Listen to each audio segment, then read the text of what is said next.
You're in Braves country.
Lineup for Braves Country by D.M. McGee.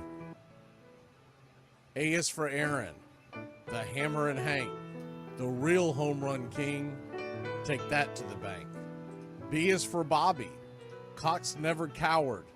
He'd give Blue quite an earful on his way to the showers. C is for Chipper. Don't call him Larry.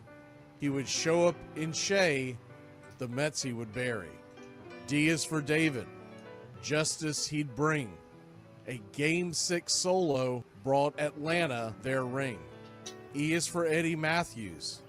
512 bombs away. Lit skies from Boston to Milwaukee to the A. F is for Fred. McGriff dog-biting crime. A fire was lit the day he arrived. G is for Glavin. Southpaw winds and kicks, changing speeds east and west, a gem in Game 6. H is for Harry and his brother George Wright, the father of baseball, Boston pennants in flight. I is for inning, ending double play, Riley to Ozzie to Olsen all day. J is for Jones, Andrew let her fly, and his gloves in center is where singles would die. K is for strikeouts, a plenty from Strider, the quads in the stash, getting swings from that slider.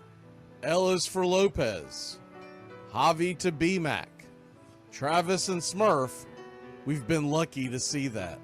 M is for Mad Dog, he won 355, could swat flies with the changeup and still bust you inside. N is for Necro. He got to the hall by bending and knuckling and floating that ball. O is for Otis. Old Nixon could fly. The catch at the wall baffled our eyes. P's still for Peterson. We were all rocking pearls. With Eddie and Jorge, we were out of this world. Q is a quandary for why Dale is not in. Murphy MVPs again and again. R is for ranking, the top pitcher's lore. Remember Kid Nichols, 107 WAR. S is for Smoltzy, the big three in the hall. When the game's on the line, you give John the ball. T is for Tyler, Matzik, and the gift of 2021, the entire night shift. U is for Chavez, but we say Uncle Jesse. The frames, the release, kept the batters guessing. V is Van Weeren, Skip Carey 2, Don Ernie Joe, the tales from the booth. W is Warren, Spawn Johnny Sane. They'd ride him in Boston and then pray for rain. X is Mazzoni. Yeah, X marked the spot. Leo rocked next to Bobby, and his pitchers stayed hot. Why it makes us feel young, the game's main appeal. Chopping through the battery, there's no better feel. Z is for Zip Boom Bam, Ramalama Ding Dong. Throughout the summer, we sing that song. From AJ to eyeglasses and a hell of a pen. Max, Uncle Charlie, win after win. A cannon from short, and RC you later. Acuna Matata, there is no one greater.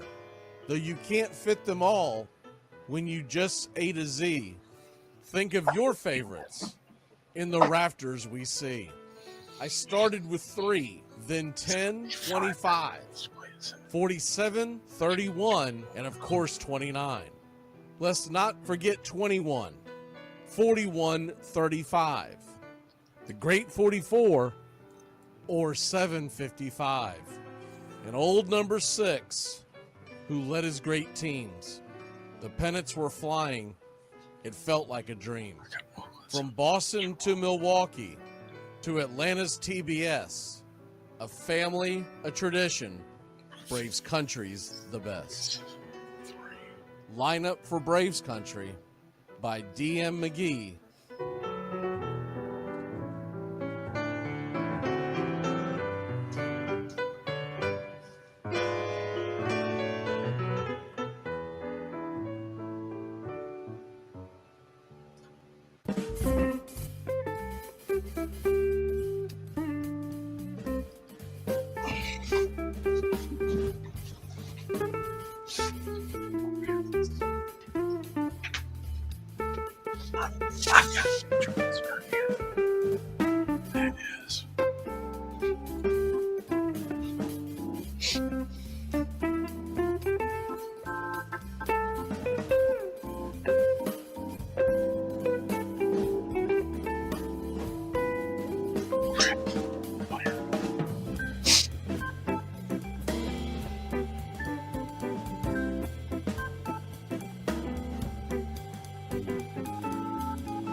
Good evening, Braves country. As we get, I know these times are screwing everybody up, down, 4 o'clock, 9:30, now it's 7:15.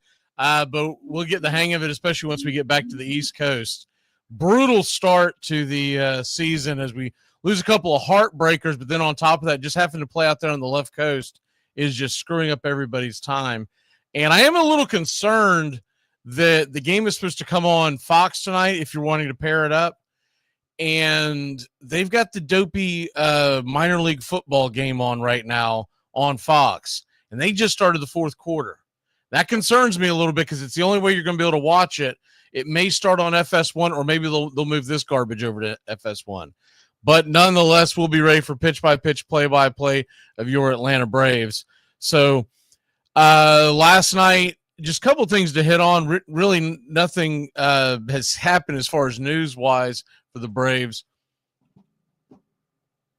The game last night, the home run given up by Lee, I still say, and look, no one wants to say the ugly, but I still say when it's all said and done, when you have a guy who's coming out of the coming out of spring training, even though he's a veteran like Dylan Lee, and he pitched an inning on Thursday, an inning on Friday, and then you get greedy and try to rush him back out there for one last at bat. That's another up down, and he hung one. And that's anytime someone hangs a pitch, they always tell you normally it's fatigue. There's no way that wasn't fatigue. And so that lost us the game in theory, but what really lost the game for us was 1 for 9 runners in scoring position. We're getting guys on base. This isn't like last year's debacle where we were just offers. We're getting guys on base, but we got to start getting them home. And I'm not worried about it. It's only 2 games into the season. But it is a little concerning. Good to see everybody in the chat. We'll do the roll call here in a little bit. But if you haven't already, just jump in and say hi. The one thing I do want to hit on, and I just want to get y'all's opinion tonight, I guess we'll put up a poll. So we talked about doing a Discord, but Discord really, I mean, it's so nichey that most people don't even go to the damn thing. Most people don't even know what the hell it is. And I was talking to a couple of people, and in fact, a couple who are here on the chat, and then a couple of people at the station. And what we came up with the idea is, if you want to chat throughout the day about, it doesn't necessarily have to be baseball. Just we wanted to have an avenue for folks to be able to reach out and just not just talk about baseball, but whatever they want to talk about, but not always have to go to the YouTube app, which doesn't really alert you if there's a comment or anything like that. So I'm going to put it up in the chat for a vote tonight, and then we'll go from there. We started a little bit on Facebook, but not in earnest. And what we're going to want to know is, do you want a chat that is going to be in Twitter, X, whatever you want to call it, or Facebook? And that's just bottom line. You don't have to, if you want to create a fake Facebook account, I don't care. We're just trying to look for a place for y'all to kind of shoot the bull and not have to go through, download yet another goofy app and all that kind of stuff. So think about that, and we'll put the poll up here in right about first pitch, and we'll leave it up till about the 7th inning tonight. As far as the game tonight, what I'm looking at the bullpen, first of all, we need to hang some crooked numbers up. That's number one. We got to get some crooked numbers up. We got to get the pressure off the bullpen. 9 guys, or 1 for 9 runners in scoring position. We come through with just a few of those, and we really had the same issue the game before. But what really hurt us the game before was the implosion by Hector Neris, and then Bummer by the time he came in, and it was a 5-alarm fire, and you're asking him to put it out with a water gun. Tonight, what you're looking at, Iglesias is not pitched. You got to expect, no matter what the score is, we're probably going to see him in all likelihood, because they're going to want to get these guys some work. Guys that have pitched so far that would realistically still be available are guys like Bummer, Daysbull Hernandez, and Pierce Johnson. All those guys have only had one appearance. I expect De Los Santos to be a part of the game, especially if we can get a lead, or if we fall behind. We're definitely going to see, I believe if we fall behind, you're definitely going to see Suarez. That's going to be our go-to long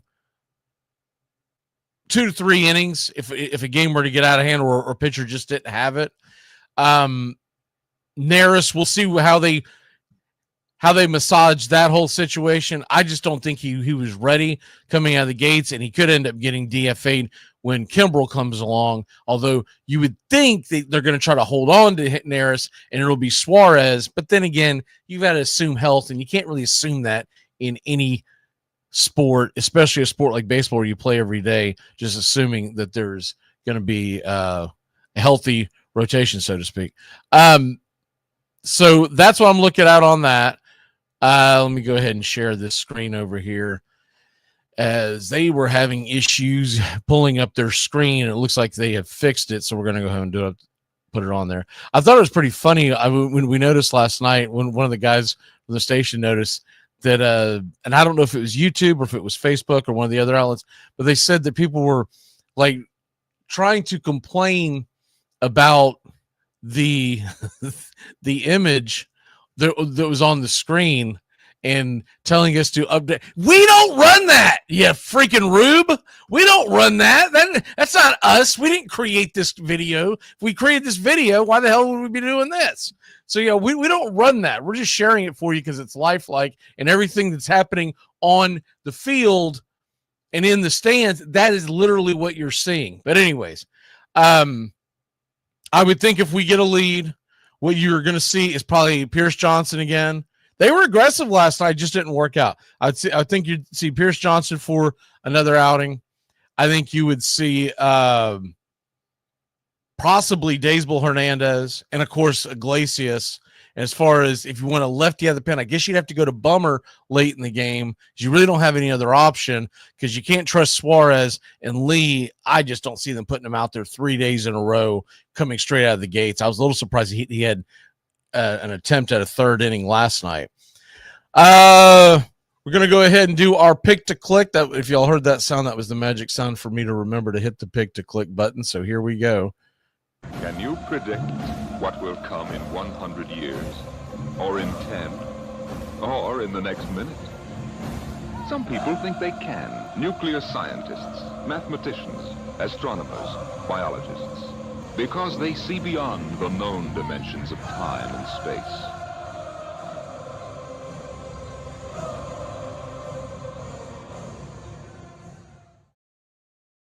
All right, pick to click.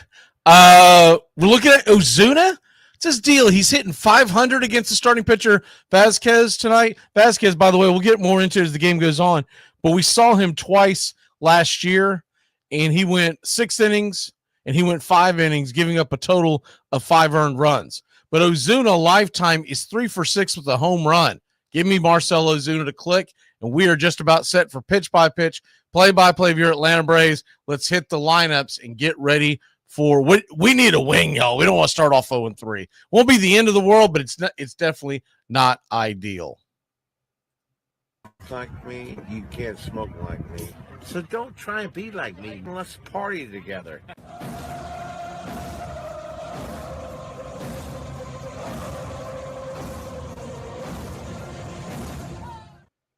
There's something kind of about a kid that's never played baseball. We have been hoodwinked, bamboozled, and flat out deceived. Why did you get so drunk? You got drunk.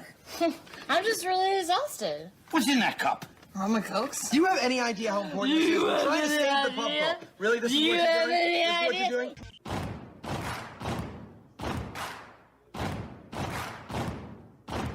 Baseball is a beautiful thing.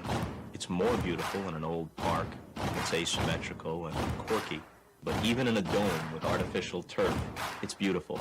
The way the field fans out, the choreography of the sport, the pace and rhythm of it, the fact that that pace and rhythm allows for conversation and reflection and opinion and comparison.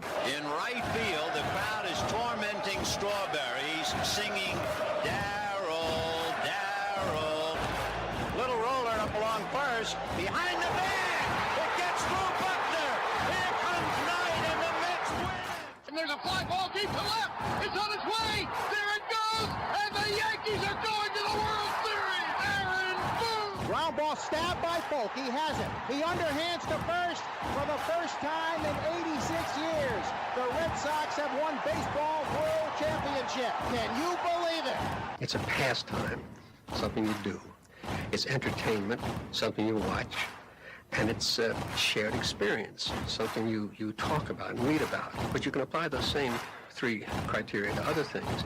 What makes baseball special is that it's the best game that's ever been devised. Smith corks one into right down the line. It may go. Go crazy, folks. Go crazy. Sure as God made green apples, someday the Chicago Cubs are going to be in the World Series. A little bouncer slowly toward Bryant. He will glove it in front of Rizzo. It's in time. And the Chicago Cubs win the World Series. Cubs win. What a lucky break. The good Lord wants the Cubs to win. How can you not be romantic about baseball? If baseball is about caring, about loyalty and rivalry, Braves fans are on their feet hoping for some kind of a bleeder or a seeing-eye single. Here's the 1-2 pitch. Fastball hit high and deep down the right field line. It's going back, back, back. Is it fair? Is it zip, boom, bam, it's gone. Ram-a-lam, ding dong, a 3-run shot, and your Atlanta Braves have taken a 1-run lead. She's gone, baby! There's a very peaceful thing. It was created and played in pastures and meadows. There's grass, there's outdoors, there's everything that people thought was American and feel about America you get in a ballpark. And it's the wonder of walking through that dark tunnel and seeing a huge open space where men play the little boy's game.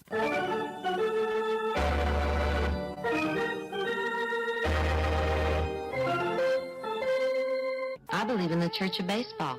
I've tried all the major religions and most of the minor ones. I know things. For instance, there are 108 beads in a Catholic rosary and there are 108 stitches in a baseball. I prefer metaphysics to theology. You see, there's no guilt in baseball, and it's never boring. It's a long season and you gotta trust it. I've tried them all, I really have. And the only church that truly feeds the soul day in, day out is the Church of Baseball.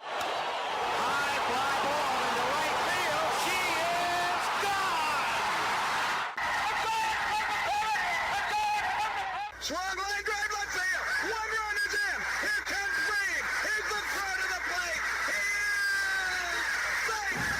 You're in Braves country. If there's a bigger thing going on right now, I don't know what it is. We're down to 1 strike here. Gurriel, the last hope for the Houston Astros. Here's the 0-2 pitch.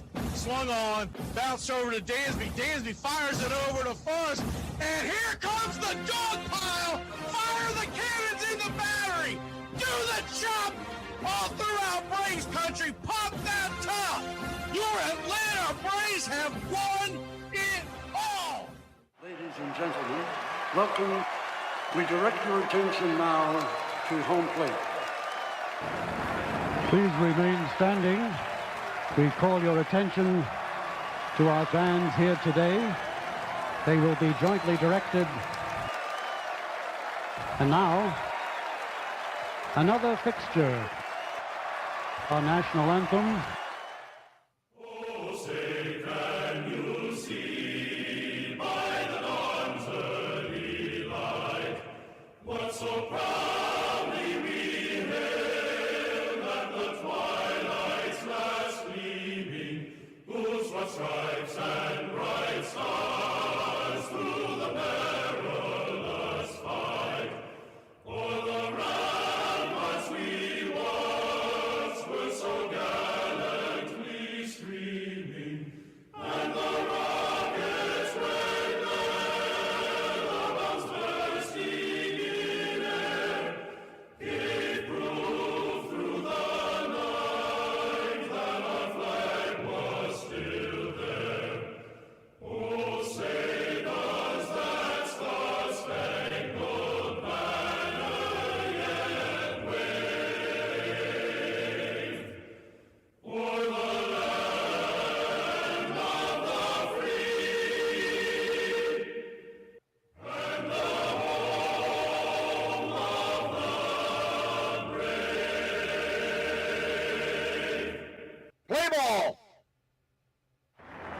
this time, ladies and gentlemen, we'd like to introduce today's teams as participants in this historic game.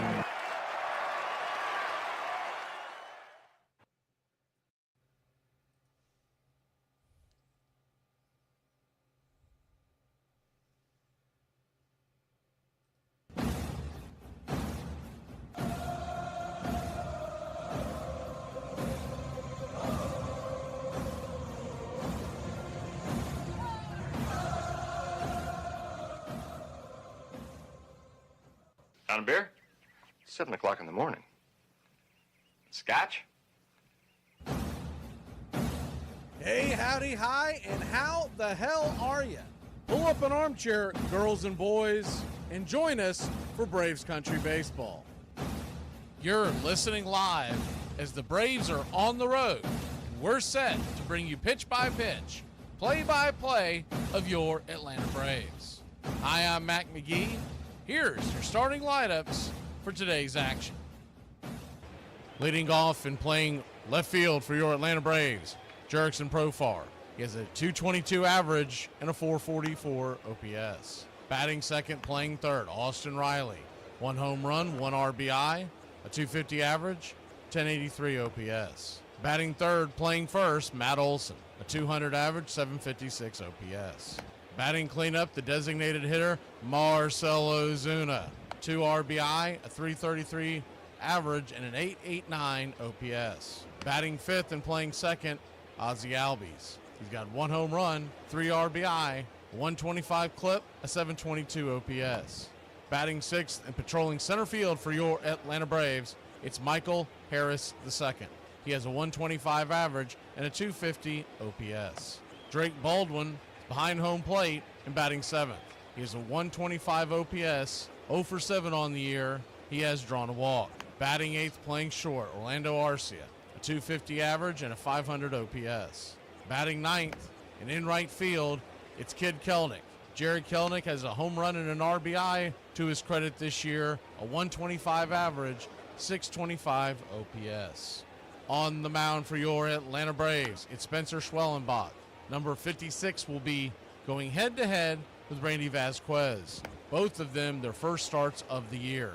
Backing up Vasquez in the bottom of the first inning, leading off and playing right field, it's Fernando Tatis. 1 home run, 1 RBI, 2 stolen bases, batting .500 and a 1375 OPS. Luis Arias batting second, playing first. 1 RBI, a 143 OPS, has yet to collect a hit. Manny Machado batting third, playing third. 2 stolen bases, 1 RBI, a 286 average, and a 946 OPS. Batting cleanup and in center field, it's Jackson Merrill. He has 4 RBI, a 571 average, and a 1071 OPS. Jake Cronenworth is at second base with 1 home run, 1 RBI, a 286 average, and a 1089 OPS. Xander Bogaerts batting sixth and playing short. He has an RBI and a stolen base, 286 average, and an 804 OPS. Sheets is the designated hitter with a home run, an RBI, a 400 average, and a 1400 OPS. Batting eighth and in left is Jason Hayward. Hitless on the year, and he'll be backed up by Maldonado behind home plate. He has 1 RBI, a 500 average, and a 1000 OPS. Calling balls and strikes tonight behind home plate, it's Ramon DeJesus. Your first base umpire will be manned by Paul Clemens.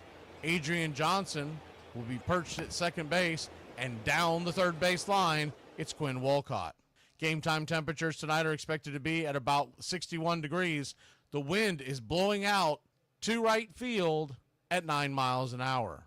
Make sure to share and subscribe, and thank you for all of the Country Club members. You make all this possible.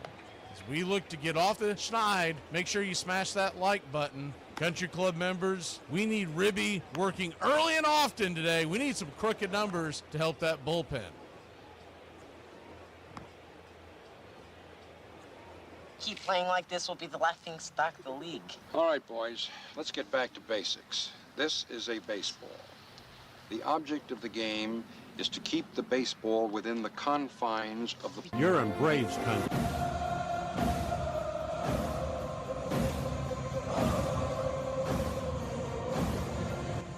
this city. It's a fact. It's the greatest city in the history of mankind. Discovered by the Germans in 1904. They named it San Diego, which of course in German means a whale's vagina. No, there's no way that's correct. I don't know what it means. I'll be honest, I don't think anyone knows what it means anymore. Scholars maintain that the translation was lost hundreds of years ago. Doesn't it mean Saint Diego? No. No, that's what it means. Well, agree to disagree. Get this bus moving. Stop. Come back. Too late. Roll call! Yeah, roll call! You're in Braves country. Good evening, Braves country. Hope y'all are having a good Saturday. It's going to be an even better Saturday if we can get off the schneid here and get a W. My word. Unbelievable start off the season. But look, let's be honest. When you're going to start off 4 at San Diego and then 3 at the Dodgers, we knew this wasn't going to be an easy ride. So let's get off the schneid and get a W today. My man Schwellenbach, as he is set for pitch-by-pitch, play-by-play of your Atlanta Braves here momentarily. Time for roll call. Good evening there, pushing buttons. Charles Fritz, Hellion, Keith, Gary the Real McCoy, James Hagan, John, Charles Fritz, Nathaniel, good to see you. Who else do we have in here? Star Wars.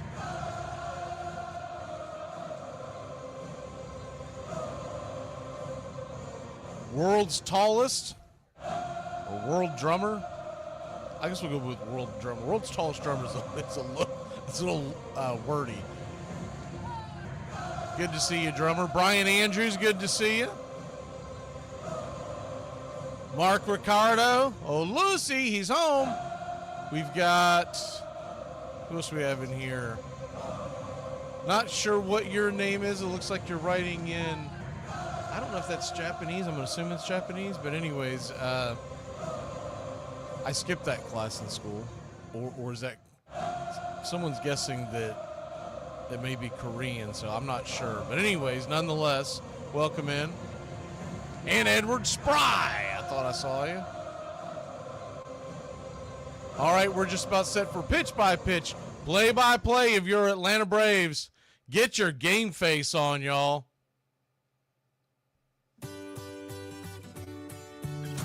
Hey, Braves Country, Mac McGee here for American Rebel Beer. America's patriotic light lager, all natural ingredients. Stand tall, be proud. The perfect beer to celebrate life, liberty, and your pursuit of the American dream. America's patriotic light lager, offering a crisp, clean, bold taste. Perfect beer to celebrate life, liberty, and your pursuit of the American dream. A beer with only 110 calories that tastes like a full-flavored beer and celebrates like freedom.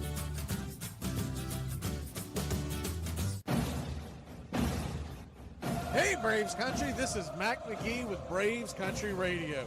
We are bringing you pitch-by-pitch, play-by-play of your Atlanta Braves all year long. Join the Country Club today. Help support Braves Country Radio. Join the Country Club today. It helps us bring you more of the game we all love. Braves Country Radio, your home for the classic call of Braves Country Baseball.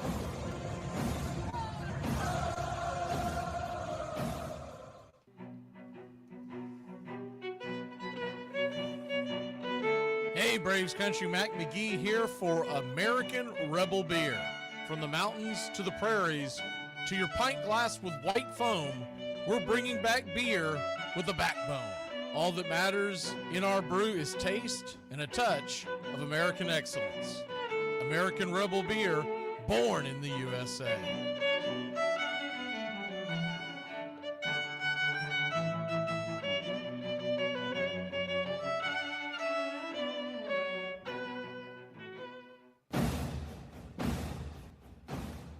Ladies and gentlemen, we interrupt our program of dance music to bring you a special bulletin from the radio news. Sit quietly and we will control all that you see and hear. There is nothing wrong. You are about to participate in a great adventure. You are about to experience the awe and mystery. You unlock this door with the key of imagination. Beyond it is another dimension, a dimension of sound, a dimension of sight, a dimension of mind. You're moving into a land of both things and ideas. You've just crossed over into Adventures in Time and Space. We offer you Braves Country Radio, your home for the classic call of Braves Country Baseball. Hi, folks. Join us now for another Braves ball game. Yes, sir. This is the one we've been waiting for. This is it. This makes you feel like it's spring and baseball, no more measles, and free tickets to the circus. You're in Braves country.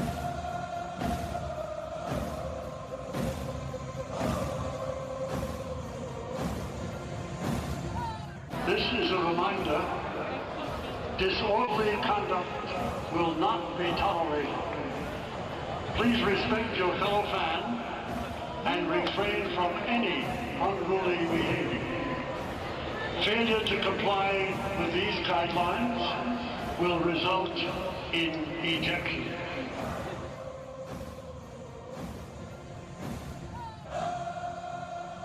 Welcome in. So they are putting on the screen. I talked about this at the pregame. I was worried about this. Fox has the Bobo Football League on right now, and they're putting up there that it's going to be available on the app until they get the nonsense off the screen, and they still have a few minutes left in that game. We're still going to bring you the game. We'll call it for what we see on the screen and from the box score, so we'll still bring you the game. Just won't be as crisp. I just want to let folks know who always like to pair up our audio with the game itself. It is coming on Fox tonight, and they are using, I mean, if you're going to leave the Bobo football game on there, can you at least give us a split screen? It's a blowout. I don't even know who these teams are. I can't even remember what the Bobo League is called. They've changed the name so many times. But get minor league football off the air when you got Major League Baseball about to start on opening weekend. What are you, nuts? And they're not just doing it to the Braves. I noticed they're doing it to the Mets and Astros game as well. It's absolute dumpster fire. I'm going to try one more outlet to see if I can get it here. There may be, but I bet it's blocked. Let me see here. I'm going to try a backwards outlet here to see if I can pull it up. I'd say I'm going to be unsuccessful. But we'll see. We are just about set for pitch-by-pitch, play-by-play of your Atlanta Braves. Hope y'all are having a good evening. Braves will be leading off. I think I might have cracked the code, but we'll see. I could just be getting a random ad on this. But it's not showing what it's showing to me on the Fox feed, so we'll see what happens here. I think I'm getting it, so I'll be able to bring it to you. This game should end shortly, but it is absolutely dumbfounding that they are showing this. It's 30-9 for folks y'all who can't see it. Arlington versus, I'm assuming that's San Antonio. And there's a minute left in the game. And I, for one, am pulling for whoever the hell can just sit on the ball. Arlington.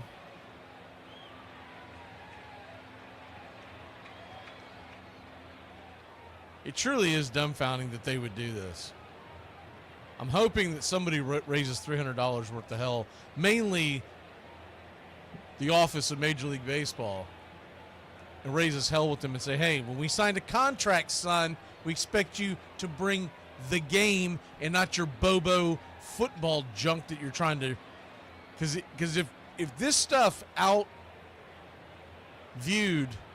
baseball, then why the hell did they play it at 4 o'clock on a Saturday? Just putting that out there. And it's not like they don't have FS1, so I am getting it on the backup feed, so it will I'll be able to bring it to you. I wasn't sure if we were going to be able to pull that off or not. But if you're watching this through like the Roku app or whatnot on your however you get your cable, it'll be on there after they kill 19 seconds. Jurickson Profar is going to be leading us off here. And we're just about set for pitch-by-pitch, play-by-play. Vasquez is throwing his final warm-up tosses.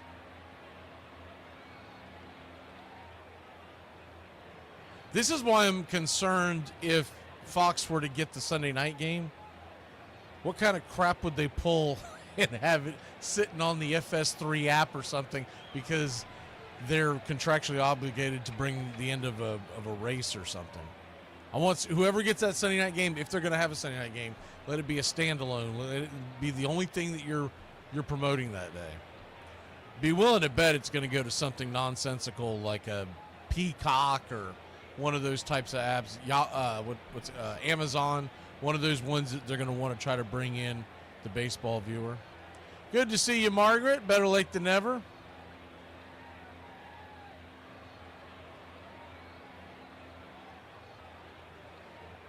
Padres are in their home whites with the brown pinstripes, brown ball caps, yellow SD logo on the top. Braves are in their classic road unis, very similar to the spring training uniforms with the gray pants, blue tops, Atlanta across the chest, tomahawk underneath, all in red outlined in white, along with the numerals and the names on the back in white. Navy ball cap. White A. We saw this time at the tail end of the opening day, if you remember. So there's going to be shadows that they're going to be fighting in all likelihood. As Randy Vasquez stands in, he had a 4.87 ERA last year. Righty-lefty matchup to get us started. They may be holding Vasquez because I'd say Fox is telling them to hold because they have not delivered the feed to the national television broadcasts. But it is top of the first. Vasquez stands and deliver, and yes, sir, it is baseball time in Braves country. First pitch on the way to Jurickson Profar is down and away for a ball. It's 1-0. The 1-0. Kicks and fires up top. Misses high, 2-0. Vasquez has 6 different pitches that he lives off of. He's got the four seam, the cutter, the curve, the change, slider, and sweeper. Four seam and curve come in at 28 and 20% respectively as the 2-0 is sawed off foul 2-1. And then after that, the rest of the pitches that I just mentioned, they're pretty even.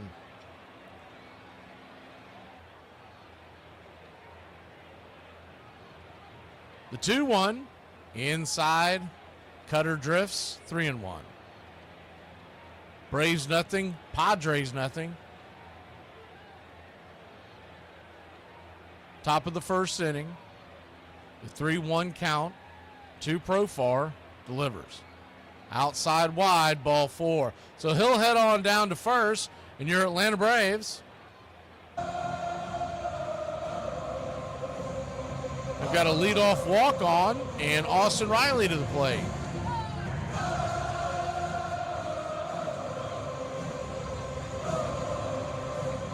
Austin Riley, one of 3 Braves to have gone yards so far in this series, stands in. First pitch on the way. Fastball, four-seamer, right down the pipe for a strike. It's 0-1. Riley, Ozzie, and Kelnick, 3 guys all in the lineup today, have all gone yard. That's it. The 0-1, down and away, 1-1. The shadows, like I'd predicted, they are right now not terrible because Vasquez sits in the sun and Riley's in the sun. But there is a shade that's going across in between home plate and the pitcher's mound. It was wreaking havoc the other day on the batters. The 1-1. Curveball, sweeper, we'll call it. Drifts outside, 2-1. So a 2-1 count. Righty-righty matchup. truly is dumbfounding that as we watch this, is the 2-1 pitch. Swing, rattles it foul. 2-1. 2-2, excuse me. Profar took off running on that play. It's a little dumbfounding to me that they went to a commercial break before they come to the games. And they're doing that for the Mets and the Braves Padres game.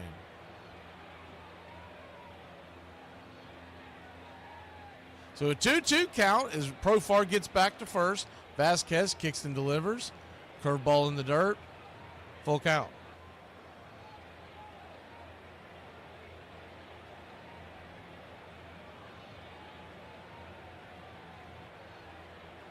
Braves nothing, Padres nothing. Full count. Profar could be going on this pitch. Here's the pitch. He does go. Pitch is high and outside, I believe. It's going to be a walk, I believe they're going to give it. They are, and Austin Riley has worked his way aboard, and we've got runners on first and second. Nobody out, and the Ice House coming to the dish. Kind of a close call. He may have gotten the call if he didn't have to jump up. So you could almost credit that walk to Profar because he was never going to get the call. He couldn't frame it because he was jumping up to try to throw on the same motion. Vasquez jumps off the rubber for a second, so that'll be counted as one move, excuse me. We'll change the action cam. You can see what's going on. First pitch on the way, swung on, dribbled up the middle. It's going to be an easy 6-3 double play. Man, is that a rally killer. Matt Olson just rolled over that one. On the play, Profar does go to third, but you have 2 outs. Looking at that pitch again. Just kind of fisted it up the middle. Fox has brought the feed on, by the way, if y'all are. Thank God, because this back way I have to do it is air slim at best. First pitch on the way to Marcell Ozuna is right there for a strike. It's 0-1. The 0-1. Righty-righty matchup. Runner at third. Pitch. Sweeper misses outside. 1-1. 1-1 count.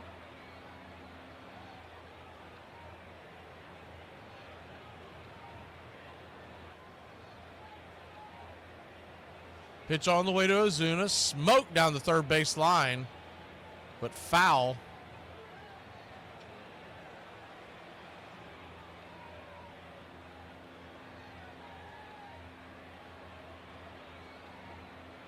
Profar had to duck. That ball was screaming down the third base line.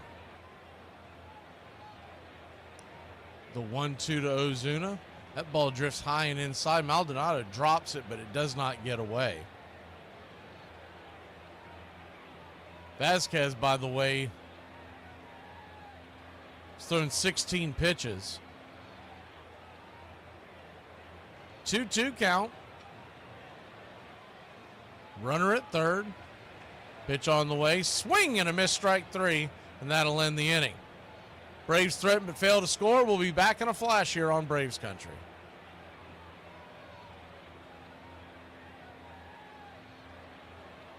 I'd like to kiss you, but I just washed my hair. Bye. All right, this is how to vent on social media. Step 1, don't. We're all either divorced, broke, fat, or depressed. It's not just you. Sometimes when I have a bad day, I remember that there's people going through the same thing that I'm going through, but with kids. On June 8, 1965, in New York City, the Kansas City Athletics made the first #1 pick in MLB history by choosing Rick Monday, a future all-star outfielder who'd also play for the Cubs and Dodgers in his 19-year career. The 36th pick was Johnny Bench, who many believe to be the greatest catcher of all time. The 190th pick was one of the all-time great pitchers in Tom Seaver, but he decided to play another year at USC. The last big pick in the draft was Nolan Ryan. Hal McRae was drafted this year, and I'm sick and tired of all this bullshit. I ask questions every night. The Big Red Machine entered 1975 as the class of the National League as usual, but defeats in the World Series in 1970 and 72 had been followed by a stunning playoff loss to an underdog Mets club in 1973 and a second-place finish in 74. For all of their talent, the team still had not won a World Series title.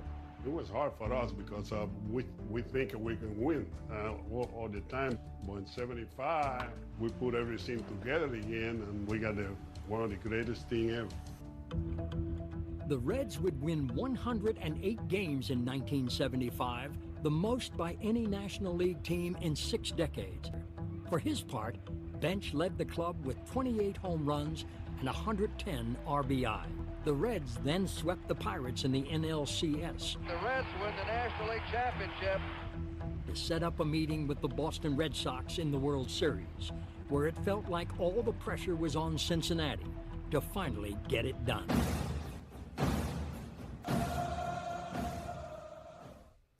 Welcome back.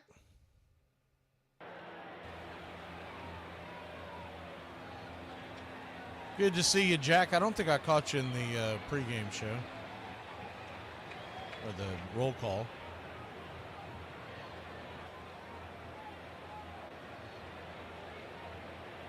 Righty-righty matchup to start us off. First pitch on the way from Schwellenbach is right there for a strike.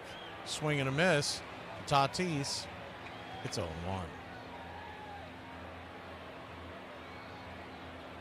The 0-1.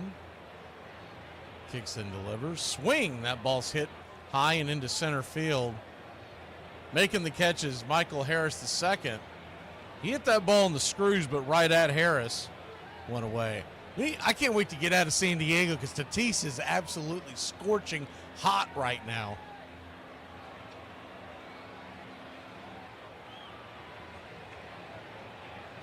One down, and that'll bring up Luis Arias. They've got a few hitters that have been hitting really well so far.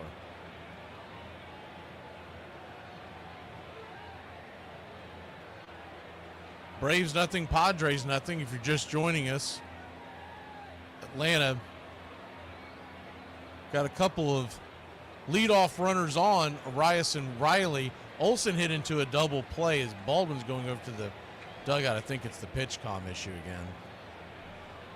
That he hit into a double play, and Marcell Ozuna struck out with Profar on third. Good to see you, Jedi.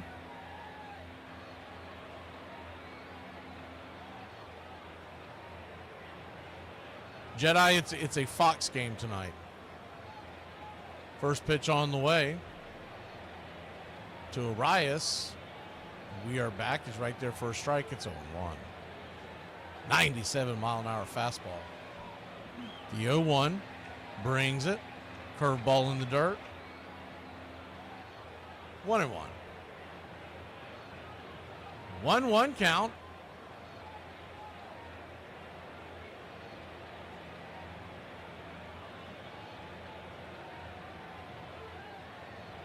One is inside.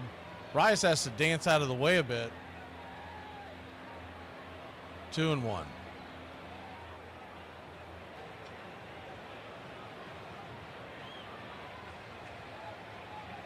The 2-1. Swing. Slices it towards left field. Drifting in, making the easy catch is Profar. F7 in your scorecard. 2 down.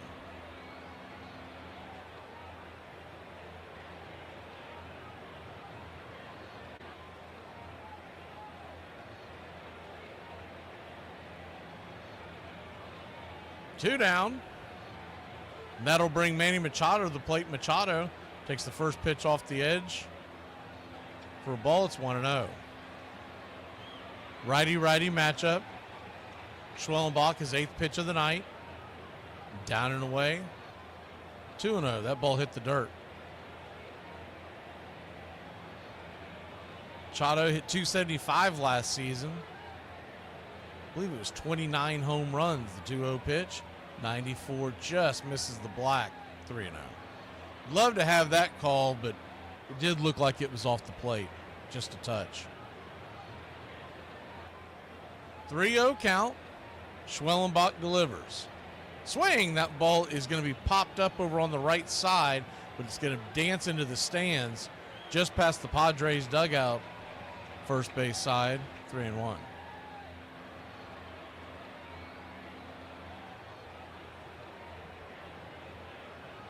Same two teams tomorrow night. That game is going to be, I forget who was asking about that, but that game is going to be on ESPN. So if you think you're mad now. It's funny, people only complain about this in baseball. Meanwhile, back at the ranch, the NFL and college football, they're on every single thing, every single app you can think of. 3-1 pitch, fisted over towards first. Is that going to be a fair ball? It is. Olsen steps on the pillow. That should end the inning unless something else is called. Nope, that's it. It was a jam shot, and Machado never really got it out of the batter's box. We'll be back in a flash here on Braves Country. Are you comfortable? No, I'm not. Okay. I don't really like to spoon. Can we, if I stay here, can we just sleep in a realistic position? Sure. Because if I feel you move or like sweat or breathe, I'll like wake up and I'll just like lay here resenting you. Okay. All night. So yeah, can we put this pillow in between us? Like that would be good. If we put pillow between us? Yeah, I'm sorry, I'm nitpicking, but like you're breathing on me pretty hard right Oh, now. okay. Yeah, it's just breathe up towards the sky and not like. Hi, everybody. I'm Vin Scully, and welcome to Game 6. The last time the Boston Red Sox won a World Series, the Doughboys were dug in the trenches of France, Mademoiselle Armentières, and finally, Johnny came marching home. They're trying to do it again tonight, and they're giving the ball to the best pitcher in the American League, Roger Clemens. If somebody tells me to take it down a notch, I'm immediately taking it up at least 5 notches. Meeting with the Boston Red Sox in the World Series, where it felt like all the pressure was on Cincinnati to finally get it done. If we'd have lost that one, we lose the Orioles, we lose to the A's, and now we're going to lose again, and we are the big red machine? Come on. The series would turn out to be one of the most memorable of all time. You had exciting games. Every game was exciting.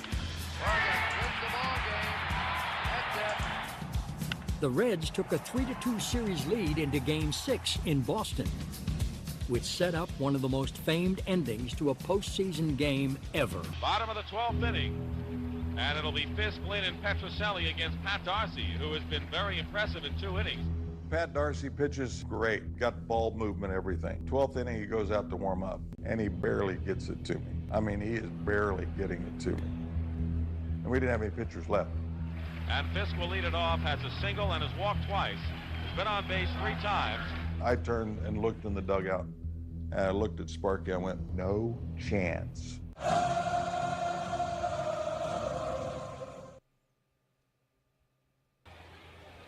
Welcome back.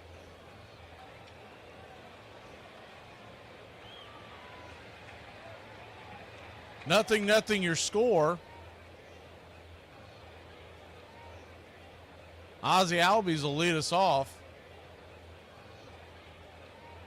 First pitch on the way to Ozzie as he's standing in the shadows now. 92 miles an hour, outside high, it's 1-0. The 1-0 up top. Right there for a strike, they say 1-1.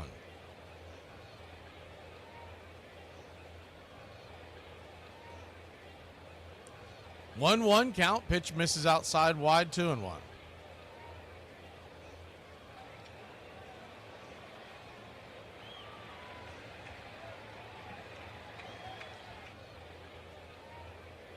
The 2-1. Swing and a miss. Change up. Pulled the string on that one, 2-2. The 2-2 count. The batters are going to be fighting those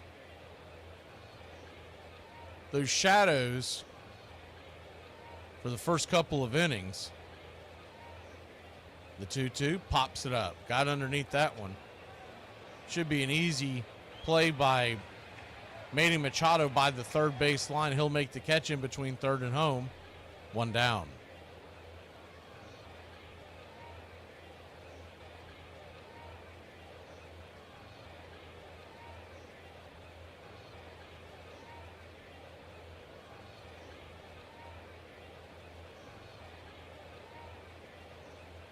One down.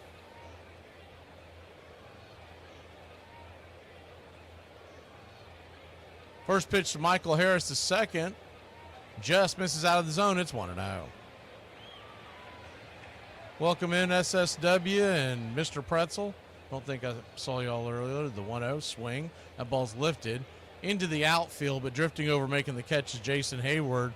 No problem there. Still make the catch in the shadows. 2 away. We put that poll up. Just to be clear, this is just to see if you would prefer to go to one of those pages and just chat when the games aren't on. Trying to make it as simple as possible for everybody.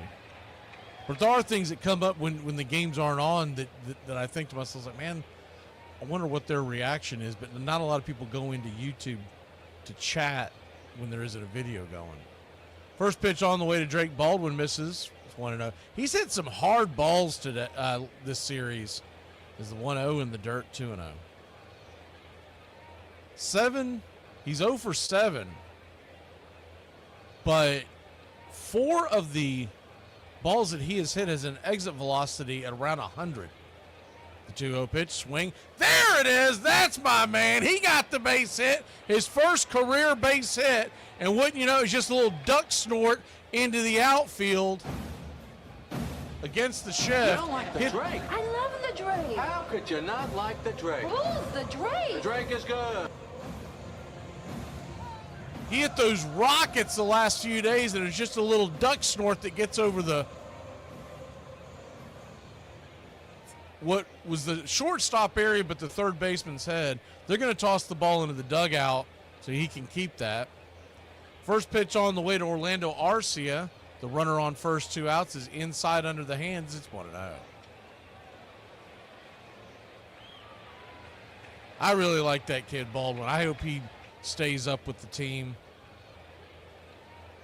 I like his at-bats. The 1-0, outside wide, 2-0. And not that I think they'll do it, but if he can do some things, it really opens it up to be able to trade Murphy and to use the money they save there to bring in other things. 2-0 count. Down below the knees. Called for a very low strike. 2-1. Infield is back and to the left.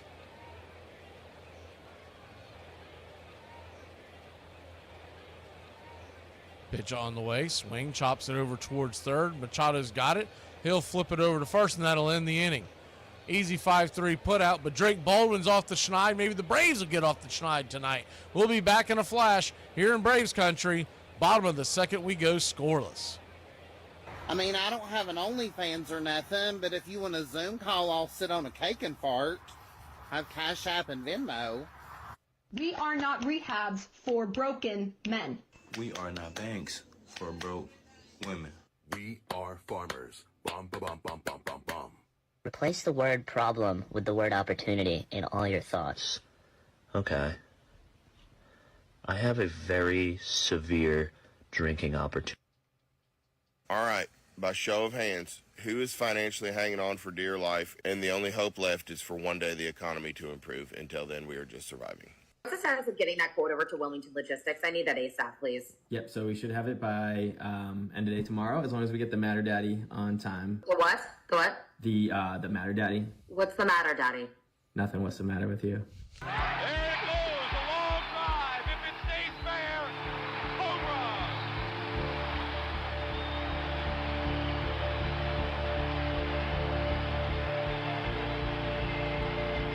It was the drama of it all.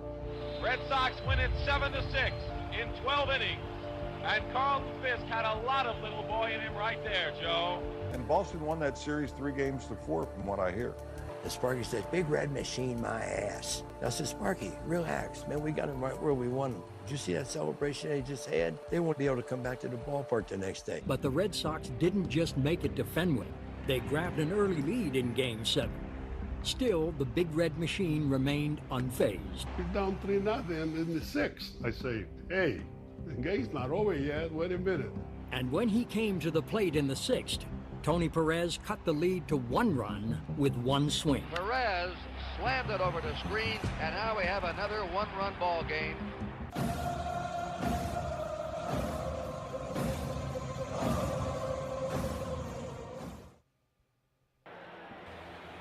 Welcome back.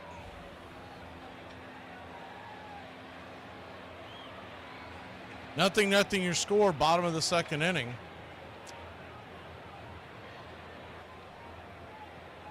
Jackson Merrill will lead us off. Schwellenbach will go back to work. First pitch on the way. That ball scorched up the middle. Right through the wickets of Schwellenbach, and it's going to be a leadoff single. It's another kid who's hitting the ball very well to start the year.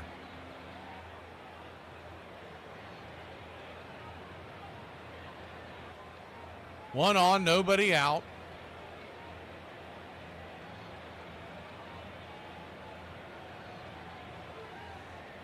That ball was looked like that was supposed to be a splitter, and it didn't split. It more came in like a cement mixer. Kind of fortunate that that's all he did to it.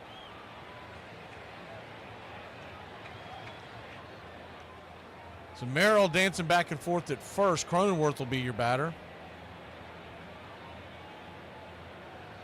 There's a bit of an issue.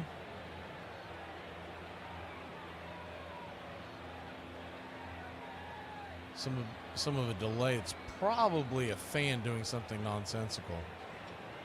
They're not showing it to us on the back end, so I have no idea what it is.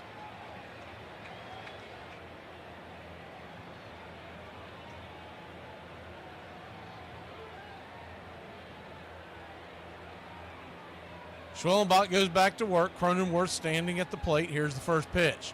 94 miles an hour, down and in. For a ball, it's 1-0. Merrill dancing back and forth. We'll put the action cam on. He's likely to go. Infield is back and to the left. The 1-0. Swing and a miss. Off the edge. 1-1. Braves nothing, Padres nothing. Bottom of the second inning. Standing on deck is Bogarts, then Sheets. The 1-1 pitch. Swing and a miss. There's the splitter that split. 1-2.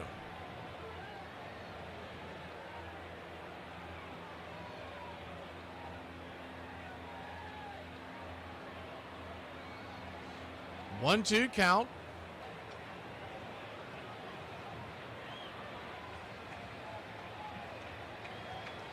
Pitch on the way from Schwellenbach in the dirt.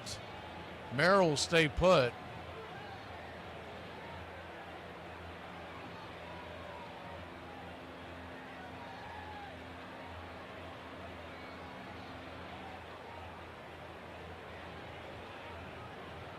Two count. Schwellenbach at 16 pitches.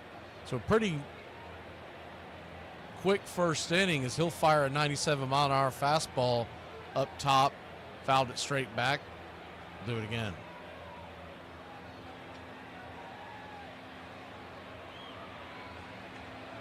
Get you on the out-of-town scoreboard here in 1 second. You see that football game that broke out in the Bronx? Is the 2-2s in the dirt? 3-2. Yankees beat the Brewers 20-9 today. Max Fried was on the mound. He did not have a good outing, but he was bailed out by the 20 runs. I was watching that game, and one thing that bit him that I always wondered how that was going to work out in New York as Schwellenbach flips it over to first. Runner back safe. He had some bad infield defense, and we all know that he is a ground ball pitcher. And as the runner goes, pitch on the way, swing and a miss, strike three, and they've got him. Merrill came off the bag. I don't know if he would have beat the initial tag. I think he beat the initial throw, but his momentum took him off the bag, and Drake Baldwin gets himself another runner. You don't like the Drake? I love the Drake. How could you not like the Drake? Rules the Drake. The Drake is good. Yeah, he beat the throw, and Merrill is kind of doing almost like a type of roll you would do to put out a fire. He had nowhere to go. Arcia applied the tag. First pitch on the way from Schwellenbach is a strike right there. Righty-righty matchup to Bogarts. It's 0-1. The 0-1 swung on, chop foul. 1-0. 0-2, excuse me. 0-2 count. Be a 20-9 was the final there in Yankee Stadium, and once again, Max Fritt didn't look good, but he got bailed out by that offense. The 0-2, that ball's going to hit him right there on the thigh, and he is upset with himself. Got him with an off-speed pitch, just did not bet. I think that was that split again. That might have been his slider that didn't slide.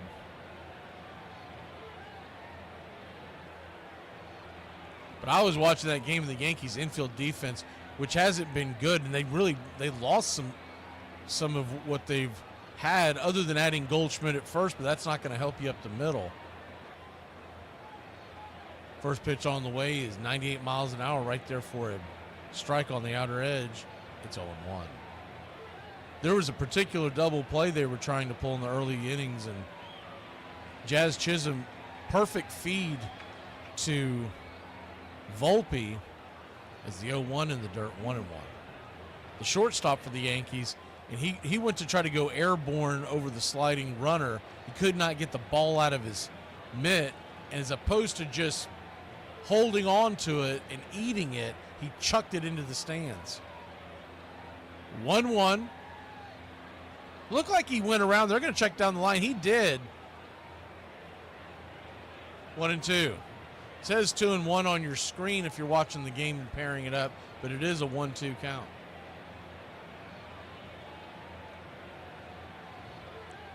There they go. They've changed it. 1-2 count. Sheets waving that bat behind his head. Swing! That ball's hammered down the left field line, but fouling out of play. Will do it again. So I really think that's going to be an issue with the Yankees this season, because their biggest free agent is a ground ball pitcher, and they don't have a good infield defense. The 1-2 pitch, swing and a miss, strike three. Schwellenbach got him. We'll be back in a flash here on Braves Country. I can't wait for fall, dude. I'm such a 70-degree slut. When that dude, man, just thinking about it, oh my God, 50 to 70 degrees. I eat it up, man. It's best weather ever, best fits ever. Everything's so good, dude. The air just smells fresh. Smells crispy. It's got that autumn scent. You know what I'm saying? You know when you go outside and you go, that's what they're putting in those candles. Candles! Oh my. Bed Bath & Beyond, watch the out. I'm just gonna say this. If you live in the South and you one of them folks that want a long summer, or you wish it stay warm for a few more weeks, don't nobody like you. We don't like you. And knowing the Big Red Machine like I did, we knew we were going to come back from a 3-2 deficit. A Pete Rose single in the 7th would tie it, and Joe Morgan would then put the Reds ahead in the 9th. Joe Morgan's bloop single right now is the difference. The Red Sox are down to their last out. The Reds are 1 out away. They're winning the World Championship. There's a high fly ball. It should be all over. Geronimo's under, and Cincinnati has won the World Championship, beating the Boston Red Sox 4-3. Greatest moment, 1975, walking in the clubhouse. It meant so much to be validated for who we really were. Is this too much? 25 players are world champions. The coaches, the trainers, the equipment men, the management. Everybody's a world champion. Number one, we said we're going to be it, we did it. And there's no way you can't share all of that. I mean, that's the way you share with everybody. And I knew exactly what it was all about. Pull up a chair. Welcome home. Braves Country Radio. Welcome back. Braves will lead it off with Kid Kelnick, and then followed by Profar and the Rake as we start the top of the 3rd inning here. 0-0 your score.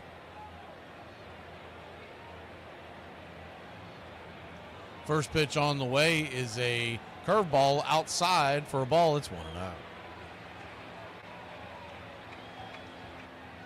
There we go. I thought we had loaded in the Schwellenbach emoji, but I guess it didn't take the first time. 1-0 inside, 2-0. Tried to go curve out and then curve in, and they both missed the plate. 2-0 count. Vasquez comes set. Swing! That ball's lifted high and deep, but not deep enough. Just got underneath that. Fighting the sun is Tatis. Man, that was right in his wheelhouse, and he just missed it. 1 away. Very close to where that ball was last night that he ripped it over the wall. Braves nothing, Padres nothing.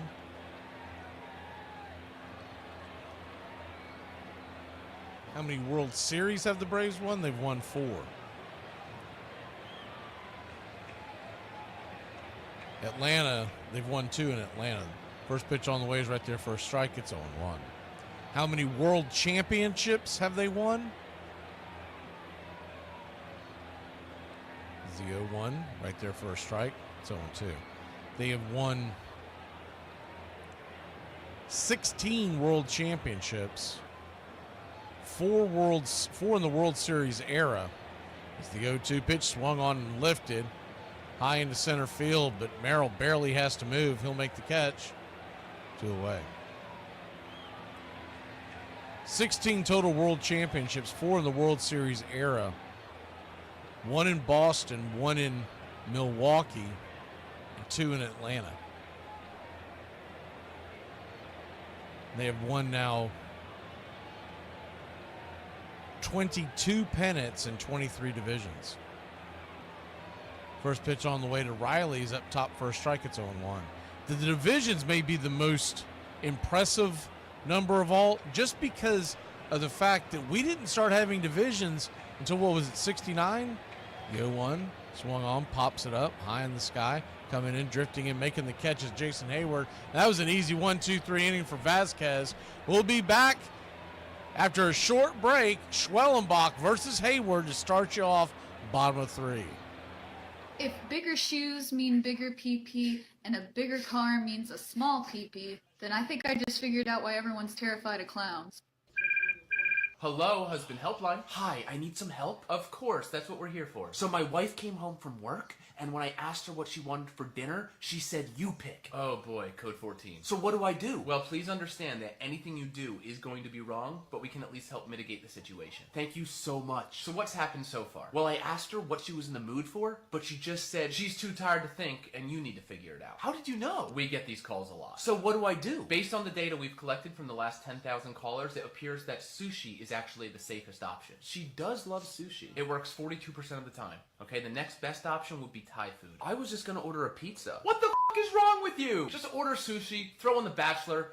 I'm an independent woman who don't need no man or woman or anyone apparently when she decides to move furniture. Just stubbed my toe and I'm about to lose it.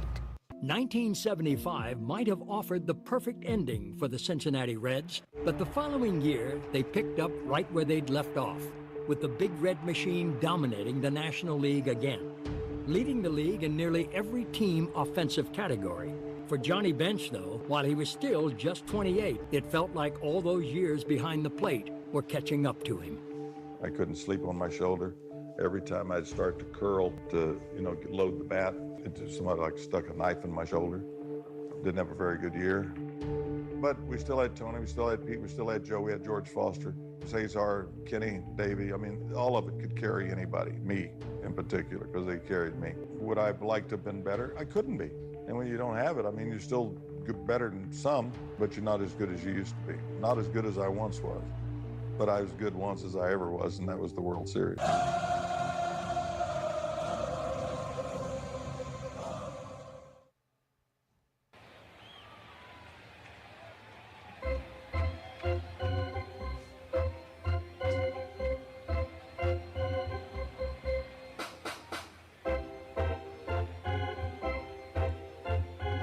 Welcome back. Schwellenbach goes back to work. The first pitch on the way is right there for a strike, a bender on the inner cut. To Hayward, it's 0-1. The 0-1. Splitter just misses. 1-1. 1-1 count. Schwellenbach at 29 pitches, so he's okay right on that front. So far, so good. The 0-1, that one bends into the dirt. Splitter. He's really not lining that splitter up well tonight, 2-1. You wonder at one point when he's just going to bail on that pitch. He throws it 18% of the time. The 2-1, swing, pops it back, foul.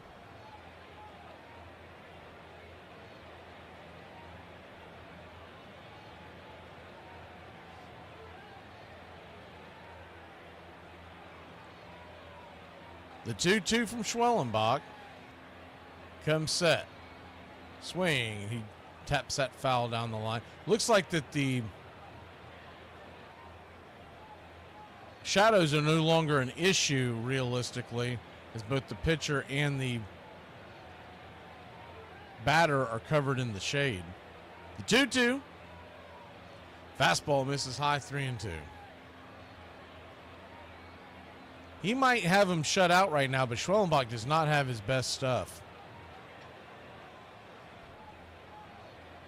Payoff pitch, swing, chops it over towards second, rolls slowly to Ozzie. He flips it over to first, but it appears it hit the top of his shoe, so we'll do it again. Maldonado standing on deck, Tatis in the hole. Would like to face him with nobody on. The payoff pitch, swing, just got a piece of that and got a piece of Drake as it went by. Looks like it got him in on the inner thigh. Squinting as he gets up.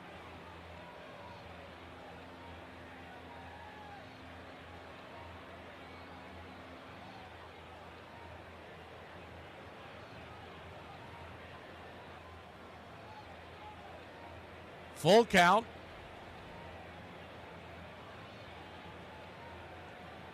Schwellenbach goes back to work, his 36th of the evening. Swing and a missed, strike 3. Now that was a nice slider. He's had that pitch working pretty well, one away. Schwellenbach throws 6 different pitches. He's got a 4-seam and a slider. That's 29 and 20% of the time, respectively. So about half the time you get one of those. Then the cut comes at 17 and the curve at 15, along with the split at 15. So those 3 are secondary pitches, pretty much an even split, and then the sink every once in a while at a 7% clip. That first pitch right there is for a strike. It's 0-1. The 0-1 misses high, 1-1. 1-1 count. Pitch on the way, swing. That ball is going to get tapped over towards Arcia.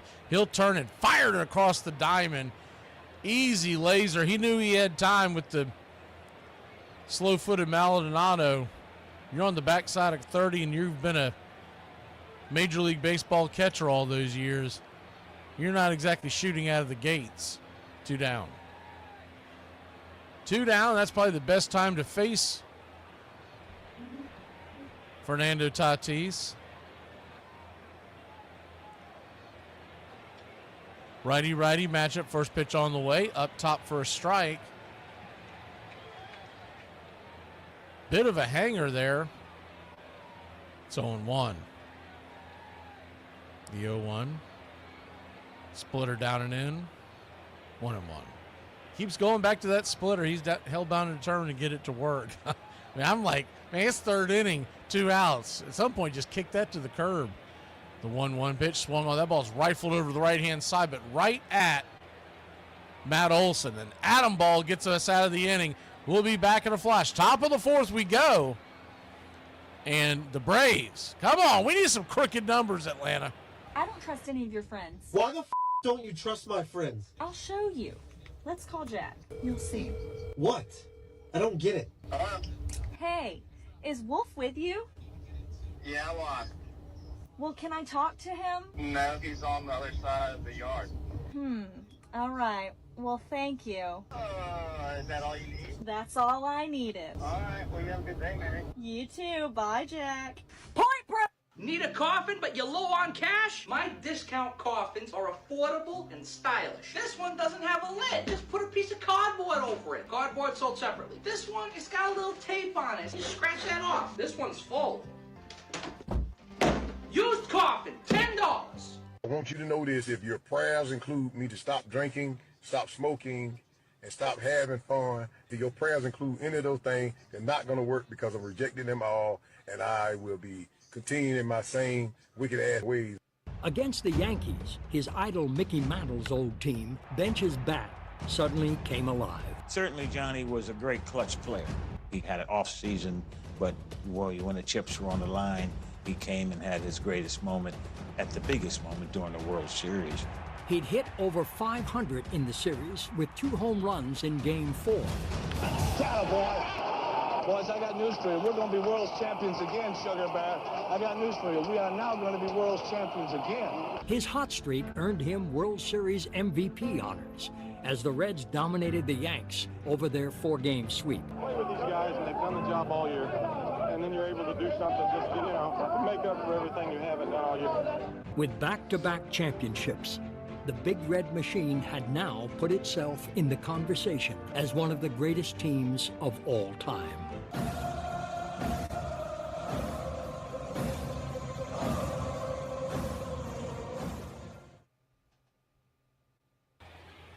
Welcome back.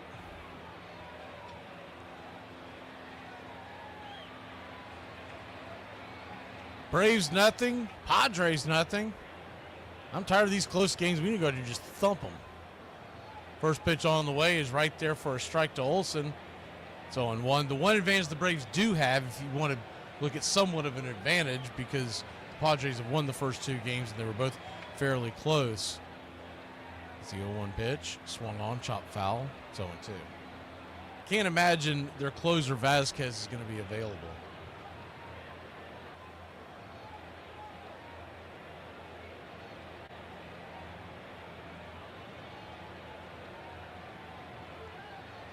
Oh, 2 to Olsen.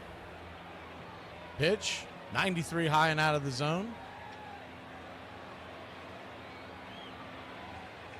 You got a 1-2 count. The infield is back and to the right, and there is a huge hole between what would be shortstop and the third base line. The 1-2, swing, sizzles it foul.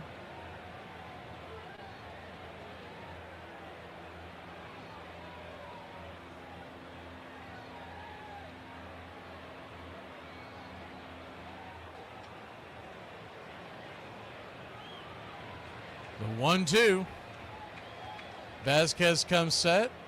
Fastball, changeup misses outside. 2-2.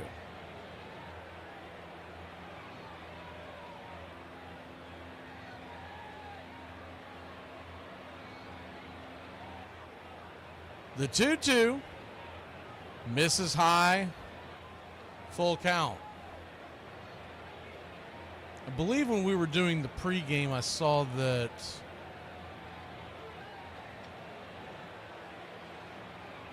Envy had gifted the 3-2 pitch. Swing! That ball's hammered down the first base line and rolls down the right field line. Foul, just foul.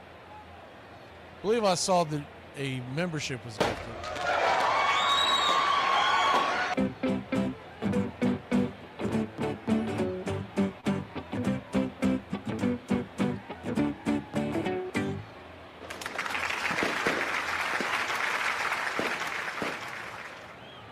Payoff pitch to Olsen. Swing, pops it up. Got underneath it. Cutter right in off the hands. He couldn't turn on it. That's going to be an easy F4 as Cronenworth drifts back towards the sun. Out of the shadows, one away.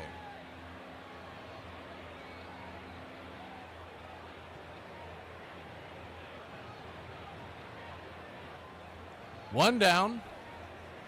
Marcell Ozuna. We talked about the pregame show. He's 3 for 6 lifetime with the dinger. First pitch on the way is down and in. For a ball, it's 1-0.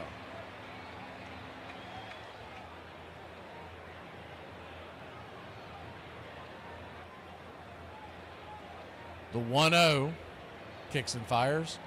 Just misses. 2-0. Bender down below the knees. Infield is back into the right. Or, excuse me, back into the left. They're playing a shift for the right-hander.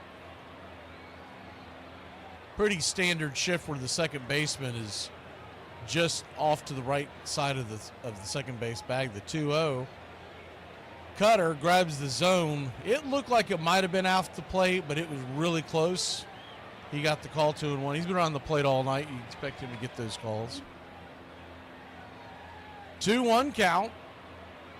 In the dirt, 3-1. Curveball missed.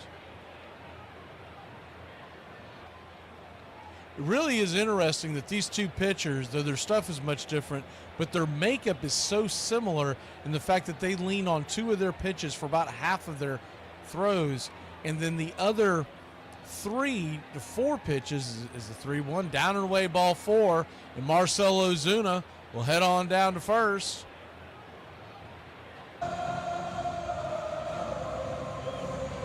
Get us going here in the top of the 4th inning. Bringing Ozzie Albies to the plate. But it's interesting how their makeup is so similar. You get the 4-seam and a pitch that bends. It's the curve for Vasquez. It's the slider for Schwellenbach as the first pitch is in the dirt. Changeup, 1-0. And then after that, the other 4 pitches they have, they're pretty close to sharing the load. The only difference that would be there is that Maldonado's going to go out there to talk to Vasquez for a second. Is that third pitch for Schwellenbach last year was pretty heavily of the cutter and then the curve and split. The sinker was just kind of to keep you honest every once in a while. Whereas Vasquez's mix of his 4 pitches after the 2 dominant ones, they're almost even across the board. He's a former reliever, Vasquez, so he's really able to work on his craft. The 1-0 pitch, that ball is swung on. That ball is going to get dropped in for a base hit, and Ozzie Albies has himself a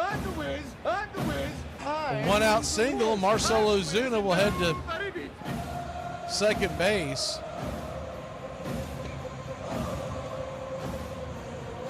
Tatis tried to throw out Ozuna heading to second. Didn't really have a chance, but he made it close, and then the ball popped away. But Ozuna, not much of a chance of him taking it off. Ball rolled away. Maybe someone with really good speed, but it's still doubtful. You don't want someone popping a hamstring in March.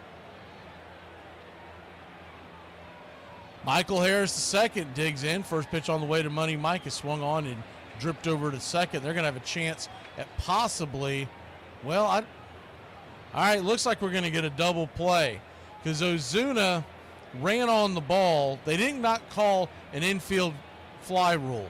So what happened was the ball was popped to second. Cronenworth let it drop.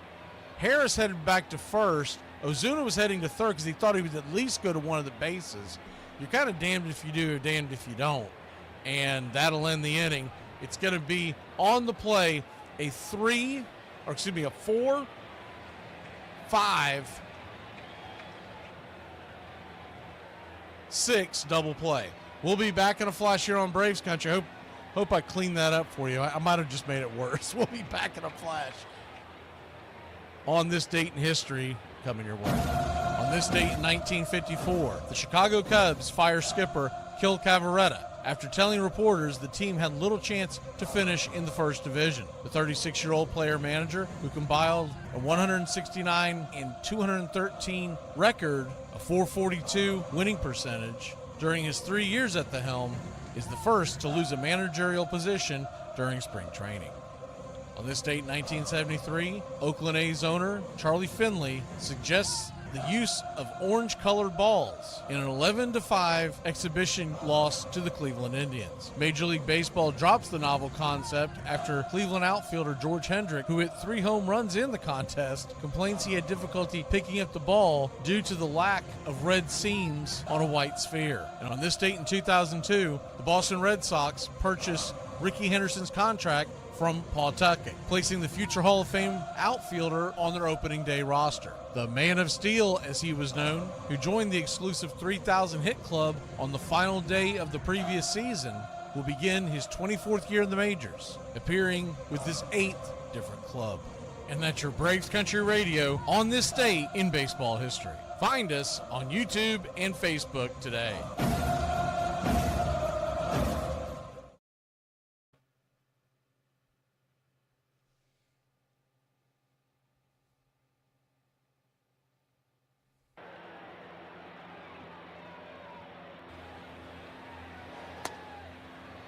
Welcome back.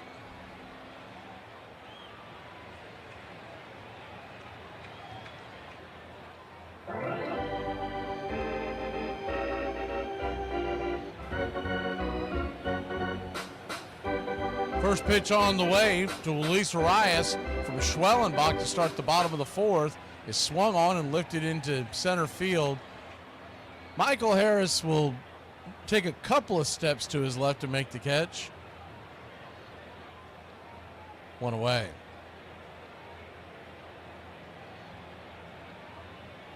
Braves have been incredibly unlucky, not to take anything away from the Padres, but they've been incredibly unlucky these first 2.5 games. I mean, you got the hard hit balls that are kicking off of pitchers' shoes and right to first base for an out. You got the play that just ended the inning there. Usually all works out in the end, but it's just frustrating when you see it back to back to back days. First pitch on the way to Machado versus Schwellenbach. It's outside wide for a ball. It's 1-0. Schwellenbach, an RBI, is the 1-0. You go around, look like he did 1-1. Machado has 1 RBI to his name so far. You could make an argument that they could have called the infield fly rule, but the ball wasn't in the air very long. Normally, you got to have more of an actual pop-up. That was just a really bad luck play, because if the ball is hit sharply, they're going to try to turn 2, and they're not going to get Harris. The 2-1, swing and a miss. 2-2 look like the sinker down and in. 2-1 count.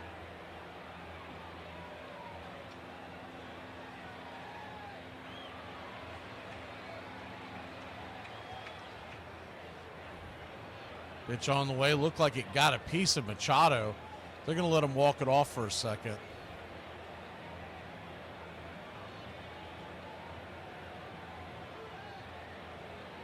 Machado's bent over there. They're going to have the trainer come out and look at him. Got a piece of him. He's holding his right knee. Looking at the replay. Well, I think it got a piece of him. Maybe it was just the way he turned. It's his right knee, his load-bearing knee. No, it didn't get a piece of him. I thought his bat might have gotten a piece of him on the swing through, but there's no way that happened either. Eyes were playing tricks on me, but it's his right knee, and he is definitely in some discomfort. I can't imagine they'll have him do the follow-throughs. He's saying he's all right, but you just wonder if he'll play the rest of this game. He's getting a round of applause from the Padre fans, and rightfully so, but man, the last thing you want to do is have that guy go out there and they were checking the back of his knee, looking for any kind of ligament that may have come loose. The 2-2, swing, rifles it back, foul, do it again. And even on that fall through, though the follow through was solid, the way he landed on that right leg again looked a little gingerly. Still don't want to lay one in there to him. He's still Manny Machado. The 2-2, swung on and lifted.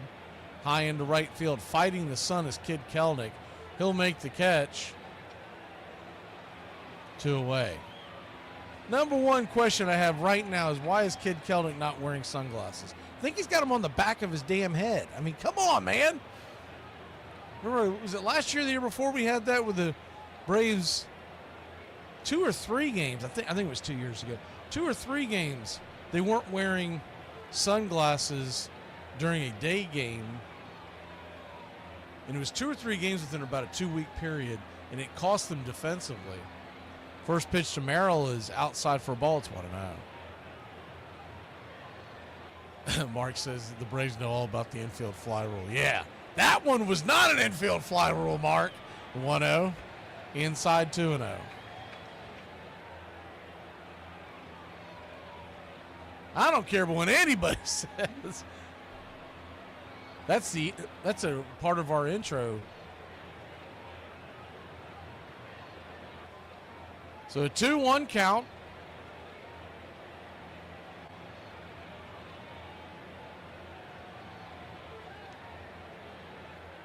Here's the pitch. Swing and a miss. Up top, 2-2.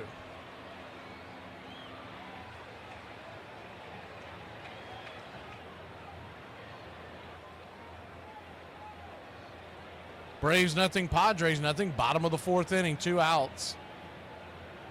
Schwellenbach trying to get Jackson Merrill here to end the inning. Here's the pitch. Swing and just got a piece of that.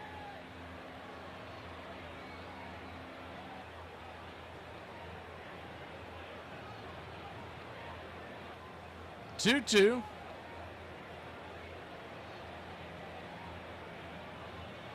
Righty lefty. Here's the pitch. Swung on and pops that up, but that'll bend out of play. This kid Jackson Merrill, I'll tell you what, every time I watch him play, I'm more and more impressed. When the Padres played the Dodgers to start the season in Tokyo last year, or I'm sorry, not Tokyo, it was Korea.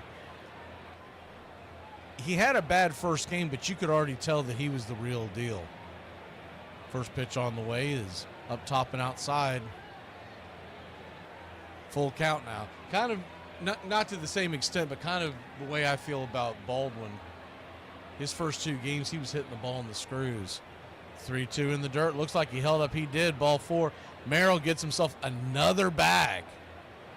He'll head down to first. He has been a pain all series. I think he's due for a day off tomorrow, him and Tatis. 1 on, 2 out. Cronenworth, the batter, first pitch on the way. Right there for a strike, it's 0-1. Dancing back and forth is Merrill. He had a big jogging lead during that delivery, then darted back to first. The 0-1. Brings it, 96 up top, misses, 1-1. He's doing it again. I mean, he is going, I'd say 15 to 20 feet off the bag during the delivery. He has no fear of Baldwin pulling away. I call a Javi Lopez and firing behind him as the 2-1 pitch is in the dirt. He's looked down there a couple of times to throw down to first, but he's yet to do it.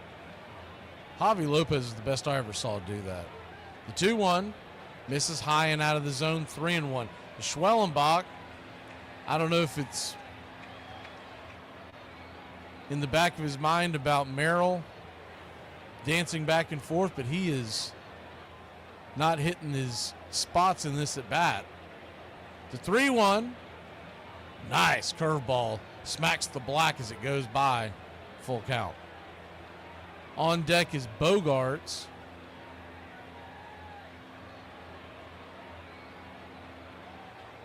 Merrill's going to be going on the pitch. There he goes. Pitch on the way, swung on, chopped over to first. It's Olsen. He flips it to Schwelly, and that'll end the inning. So another goose egg on the board. We'll be back in a flash. Braves will grab the bats and try to get on the board when we return. Drink a whole lot of whiskey, chase a lot of women, and become a legend and die. Hard work does not guarantee success. It doesn't, and it never will. But it absolutely will put you in the best position to be able to achieve it. I think that's one thing that we've seen throughout the course of this season. We got some remarkable men that are sitting here in front of me. And the work you put in, the decision that you made, just to say yes. Because you know what? It's really easy when things don't go well, right? And you hurt, right? And you're angry, and you're sad. The easiest thing to do is to pull back and stop. That's what the world wants you to do. You deserve better than that. So I apologize to you. If you guys are playing your last game, you had a season that will be remembered forever. And I respect the hell out of who you are for being in here today, for stepping on that field and going and giving everything. You have my respect. Be nice to him when he gets here. I will. Just because he doesn't like football, He doesn't like football. I've told you this already. He doesn't like it at all. No. What does he do over a weekend? Well, we do things like read books and go for walks and spend time together. I don't think you should be seeing this guy. Why not? I don't trust him. The world doesn't revolve around football, Dad. It does. I still don't understand what he does over a weekend. Well, this weekend we're going shopping. No. Baseball is a red-blooded sport for red-blooded men. It's no pink tea, and mollycoddles had better stay out. It's a struggle for supremacy, a survival of the fittest. Ty Cobb liked sentimentality in his opponents because he had none himself. Baseball, he said, is something like a war. Ty Cobb is one of the great natural forces of baseball. Testament to how far you can get simply through will. I don't think Ty Cobb had tremendous natural ability. I don't think he would be a great athlete today. But his intensity, his drive was unparalleled. Cobb was pursued by demons, and he took out all of his aggressions on the playing field. Everyone was his enemy.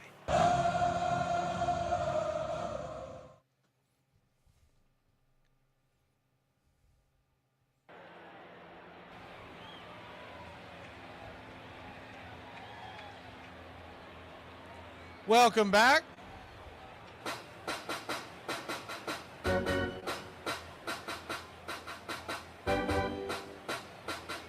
Vasquez go back to work. First pitch on the way to Baldwin is a curveball at the very bottom of the zone. If that, it's 0-1. Machado is out of the game, by the way.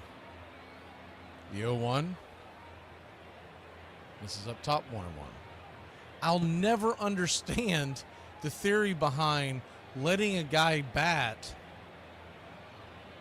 while injured is the 1-1. Cutter misses out of the zone, 2-1. The new third baseman for the Padres is Iglesias. Yes, that Iglesias, the one that was on the Mets last year, the 2-1. Bangs it foul, 2-2. I cannot believe that guy had such a hard time finding a job, too. Iglesias, he had over 300 last year. He can play all over the infield. And because he's in his mid-30s, no one wanted him. He's the OMG guy, the 2-2, chops it foul, will do it again. So by all accounts, not only did he hit well, but he was a great teammate. They all loved him. I was shocked that the Mets didn't bring him back. The 2-2 in the dirt, 3-2. Saw some Met fan the other day that was asking why they weren't doing the OMG. Come on, we got to do the OMG. And finally someone said, dude, we don't want that guy suing us. The payoff pitch swung on and dribbled up the middle right into the teeth of the defense. It's going to be an easy 6-3 put out. Bogarts to Arias. One away.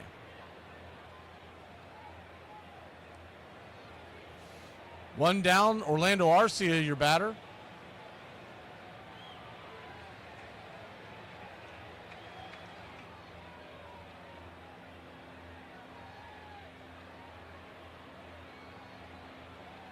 First pitch to Arcia is swung on and popped up. Back out of play, it's 0-1.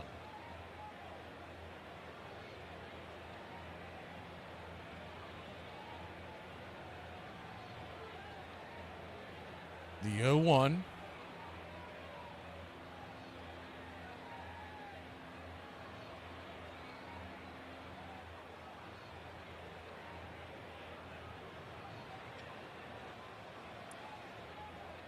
Right there for a strike, 0-2. So an 0-2 count. Arcia stands in and swings at a curveball. He had no shot on that at bat. 2 away. He just threw a curveball that dropped off the table, and you could tell when it left it wasn't going to hit the zone. 2 down, and Kelenic is your batter. I think the only reason why Kelenic, by the way, someone asked this the other day, why is Kelenic batting 9th and Arcia batting 8th? I think it's only because they don't want him clogging up the base paths if he gets on. Kelenic with much better speed. First pitch on the way is right there for a ball down below the knees. It's 1-0. Flew out in the third, hit a home run last night. The 1-0. Kicks and fires. Just grabs the edge of the zone, 1-1. Vasquez is at 67 pitches here in the fifth, so pretty economical. You normally want to be 75 or under. 1-1. Down and away, 2-1.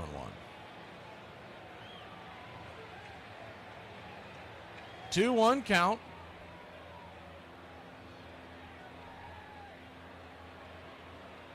Braves nothing, Padres nothing.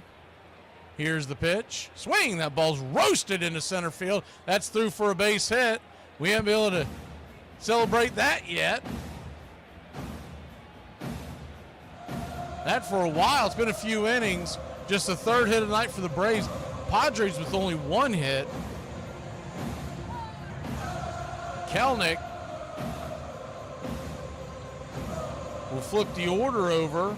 With his speed, he could be going. Worst case scenario, if he gets thrown out here, you got the top of the order to start the 6th. First pitch on the way is inside for a ball. It's 1-0. Kelenic with a decent lead, but nothing out of the ordinary.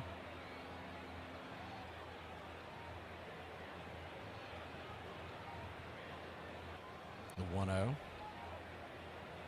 Machado, he's 38, but he can still bring it behind the plate. The 1-0's in the dirt. That would have been a great one to go on, 2-0.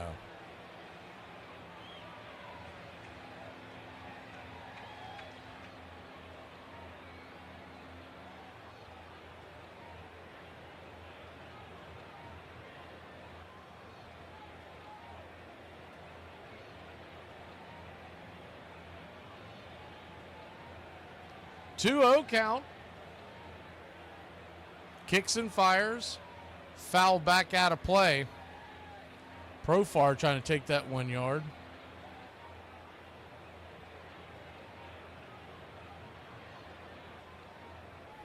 Kelenic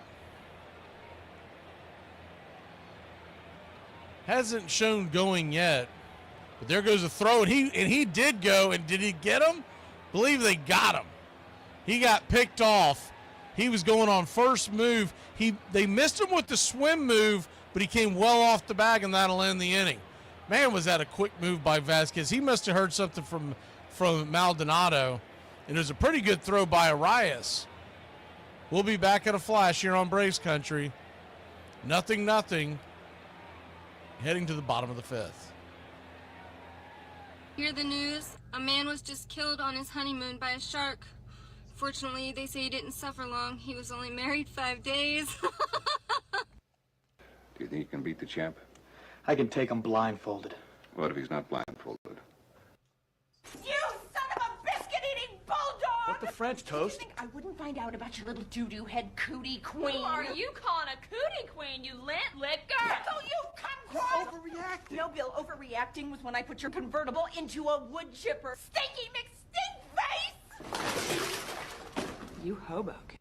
I might not be good at fractions, but I still know you're a whole ass bitch. Easy math. But I feel good about the track we're on, and I feel good about the players we have. Would love to have some of those guys from Ohio State too. So if they want to transfer on down, we've got a Tudor's Biscuit NIL, all you can eat. So if any of those guys that run really, really fast at Ohio State like Tudor's Biscuits, I promise you, all you can eat all day if you transfer here. So, yeah. You like my man? He turn you on. Pick out a casket and your favorite church song. The number one lineup that ran on the field will always be the Big Red Machine.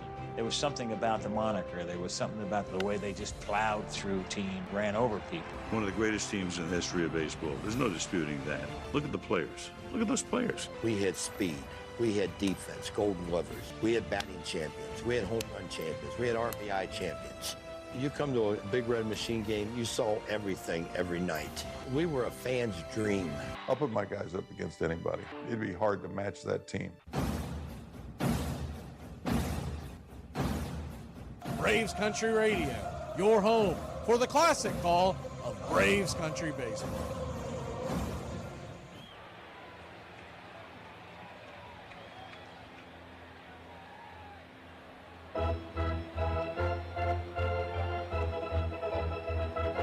Welcome back. Schwellenbach goes back to work. Cutter misses high and out of the zone. To Xander Bogaerts, it's 1-0. The 1-0 righty-righty. Pitch drifts inside. Curveball misses. 2-0. Schwellenbach at 66 pitches.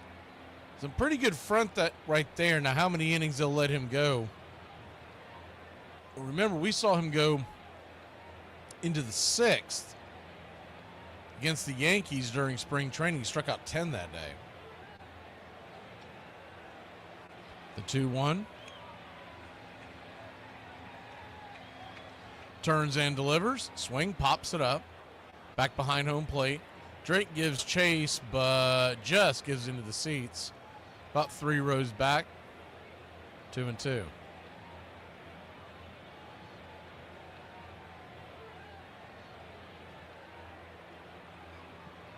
Schwellenbach for the day has just 3 strikeouts, 1 walk.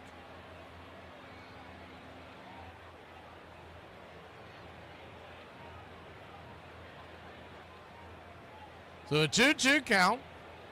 Pitch. Check swing. Did he go around? He did not. 3-2. Full count now.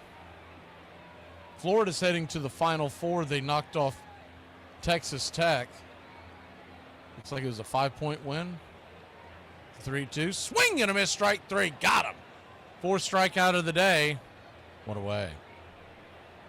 Someone was saying that Texas Tech was all over them, and then they just, I guess they just choked it down the stretch. 16-2 run or something like that. 1 down. First pitch on the way to Sheets is right there at the knees. First strike, it's 0-1. The baseball gods are good to us. The Duke-Bama game, we ought to be able to catch the second half of that one. The 0-1 chops it foul. 0-2.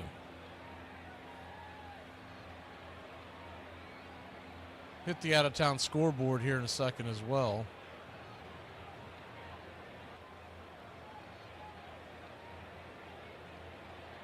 The 0-2. Down and in. Tried to get Sheets to chase. Astros lead the Mets 1-0. They're in the 5th. That series is in Houston. Texas 3-2 over Boston in the 5th. The 1-2. Swing. Slices it foul. 98-mile-an-hour fastball right there in on the hands. Drills it into the stands. Cubs and Diamondbacks are just getting underway. Later games tonight, Tigers and Dodgers and A's and Mariners, they still don't get going for about a half hour on one, an hour on the other. The 1-2, that ball is lifted into center field, drifting back just before the warning track is Michael the Hawk Harris. 2 down. Games that are in the books. Yankees 20-9 over the Brewers. Believe they covered the spread on that one. Angels 1-0. The Atlanta Angels take out the White Sox, or Los Angeles Braves, however you want to look at it. The Fighting Washingtons.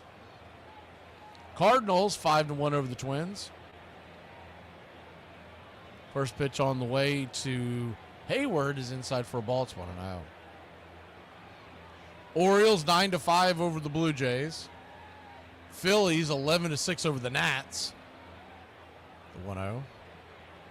Down and in. 2-0. Rockies 2-1 over the Rays. The Pirates and Marlins, Fish won that one. Reds 3-2 winners over the Giants, and the Royals 4-3 winners over the Guardians. The 2-0 swung on and popped that back foul. Hey, there's the GOAT. Kind of weird that the GOAT shows up right after Florida won the ball game. Congrats, GOAT. I didn't know if you were possibly at the Royals game. 2-1 count, 2 outs. Here's the pitch. Swing, chops it foul. I don't know if you were in the chat the other night or not, Goat, but I really like those Royals top to bottom baby blues. Basically a throwback from the 80s. The 2-2 swung on, ripped over to first.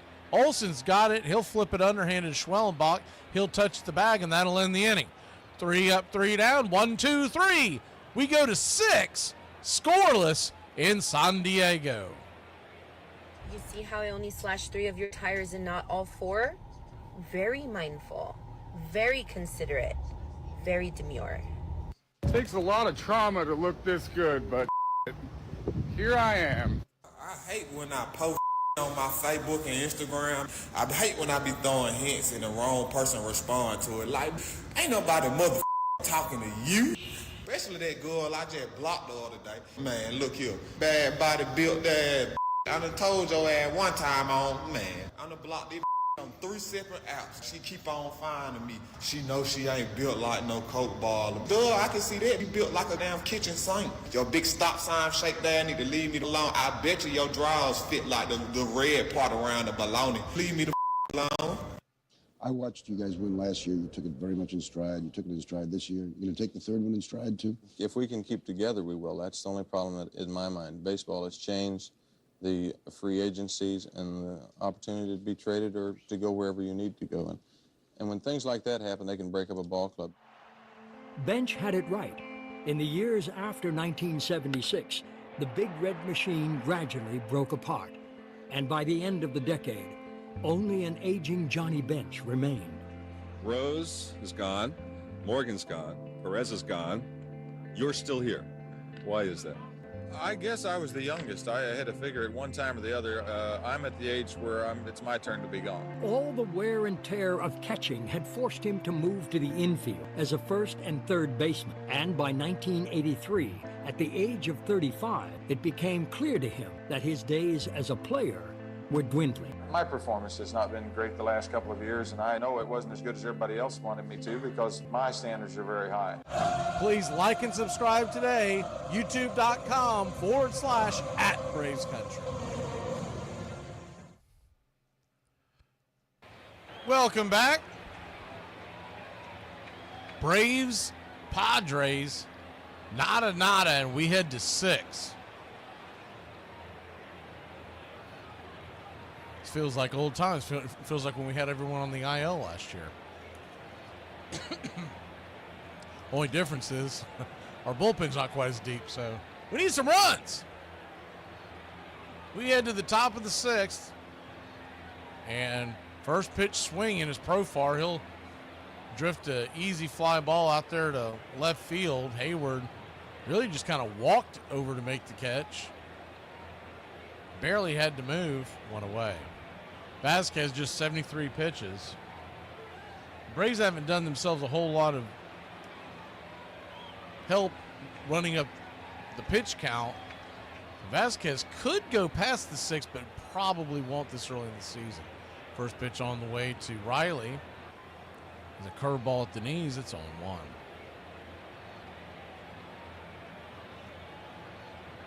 The 0-1. Kicks and fires. Pops out of the glove. You're not going to get that frame call. 1-1. Ball popped out of the glove of Maldonado, and he caught it almost like a juggle. Went straight up in the air. The 1-1. Curveball misses 2-1. 2-1 count.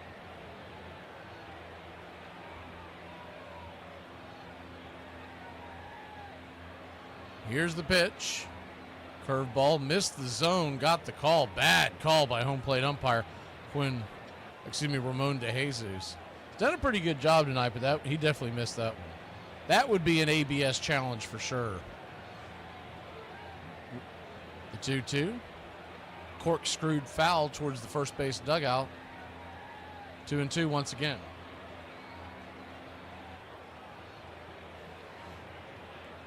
I'm looking forward to the ABS. I didn't know what to make of it until I saw it in the spring, and it was so quick and efficient. Kind of silly we don't have it already. The 2-2, swing and a miss, strike 3, foul tip into the glove of Maldonado, 2 down.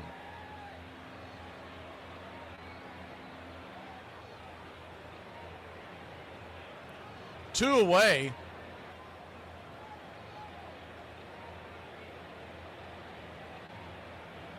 Matt Olson will come to the plate.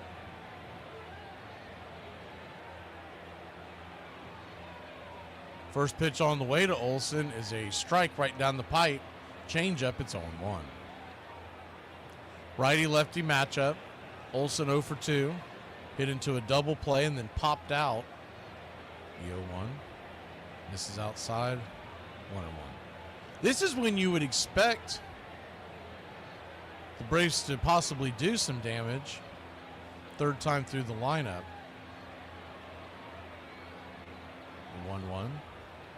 Misses outside. Pretty good changeup. Just missed. 2-1. That's one of those changeups. If you got 2 strikes on you, that's going to strike you out because you're going to have to chase. 2-1 count. Olson digs in. Here's the pitch. Down and in. 3-1. They checked down the line. He did not go.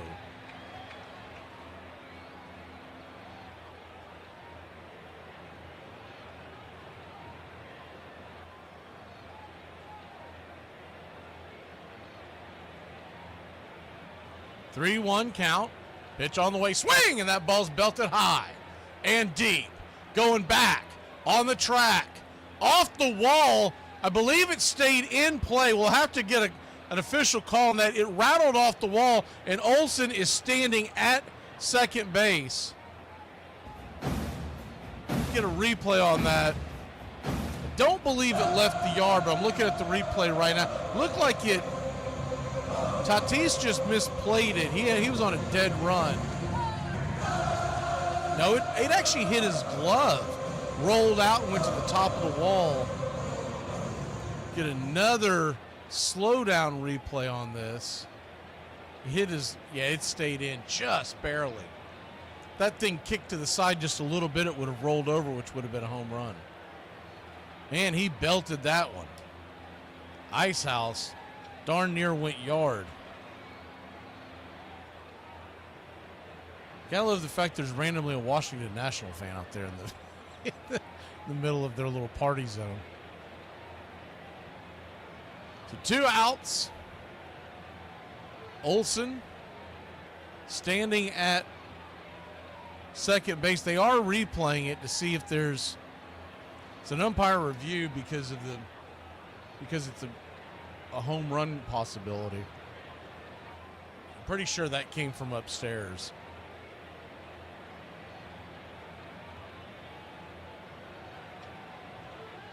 Unless they have some kind of quirky rule about that wall, it looks like it stayed in. But you never know. Maybe we'll finally get a break. They're taking a while to replay this. It is an umpire review.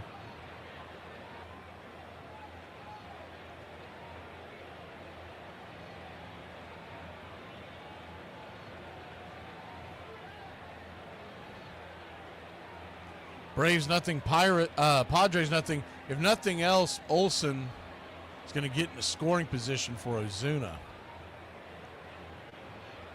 It hits the very top of the wall. There is a line, but I don't think that is necessarily a home run line, but we'll find out.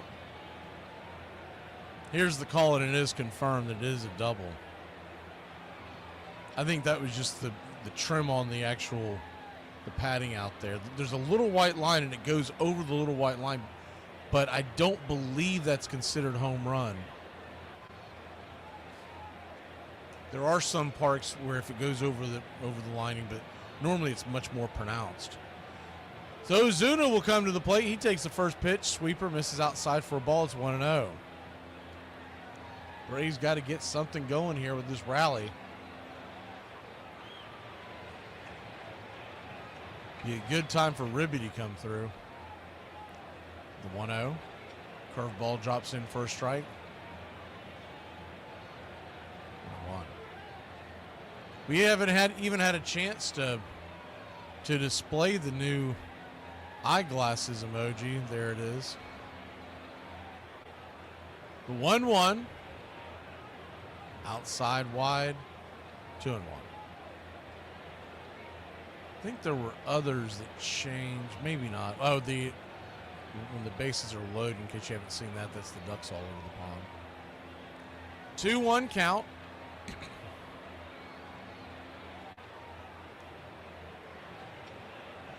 Here's the pitch.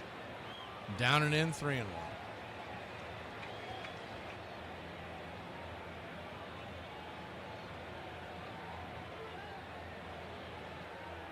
Three-one count. Righty-righty matchup. Pitch from Vasquez. Curveball slapped the edge. Full count. Infield is back and to the left.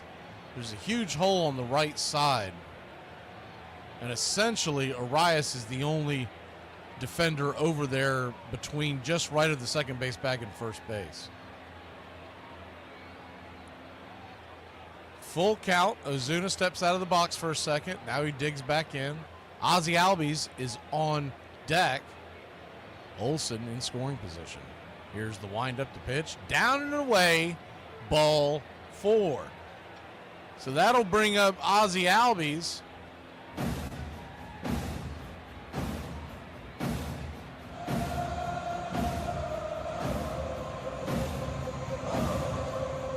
Ozuna walks.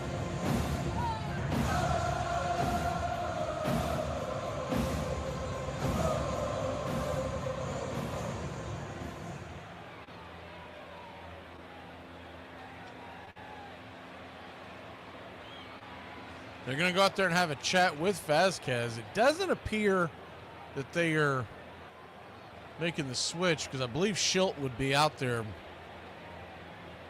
Mike Schilt, the manager. Instead, they got the pitching coach out there, Ruben Nebula. Braves nothing, Padres nothing. First 1-2 wins this one, I believe.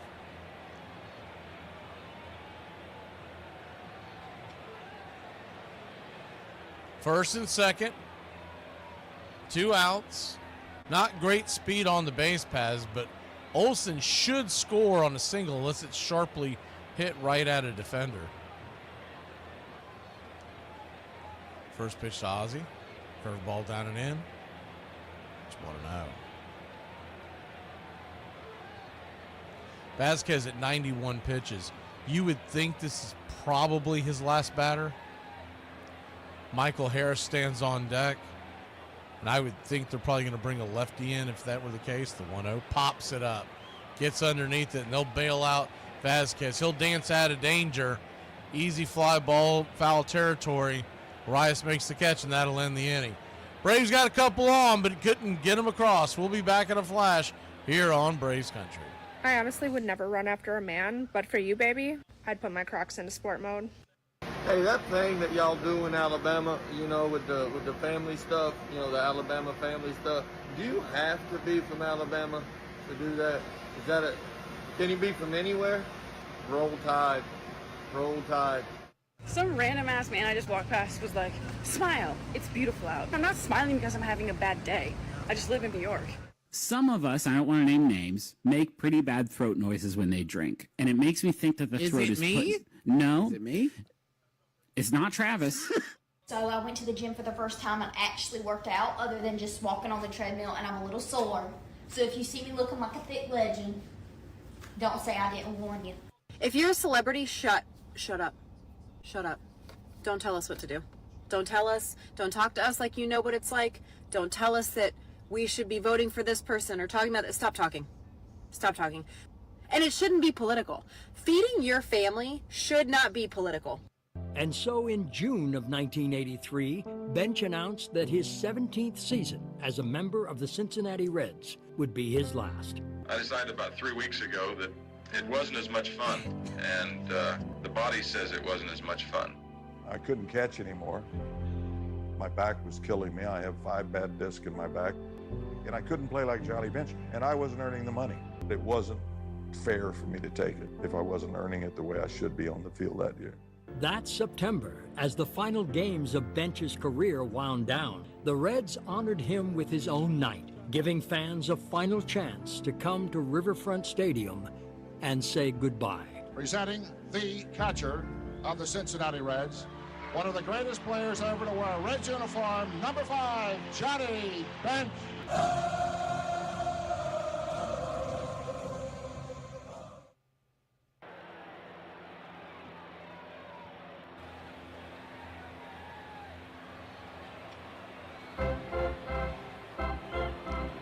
Welcome back.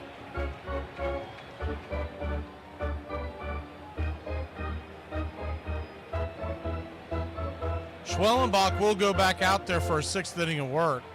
80 pitches in. First pitch on the way is right there for a strike. It's on 1. I'd say that if this was a situation, the Braves had a big lead and they hadn't just gutted the bullpen the last couple of days, they would love to just kind of ease Schwellenbach in to his first outing. The 0-1 swing and a miss, 0-2. But it's kind of a no-brainer he was going out there for at least the 6th inning, because you can't keep putting the same guys in the bullpen out there. You don't want to have to spell 4 innings. The 0-2 swung on, chopped foul, back behind home plate. Maldonado, and then top of the order will flip over to be Tatis and Arias. If anybody gets on, it would be Iglesias, not Manny Machado.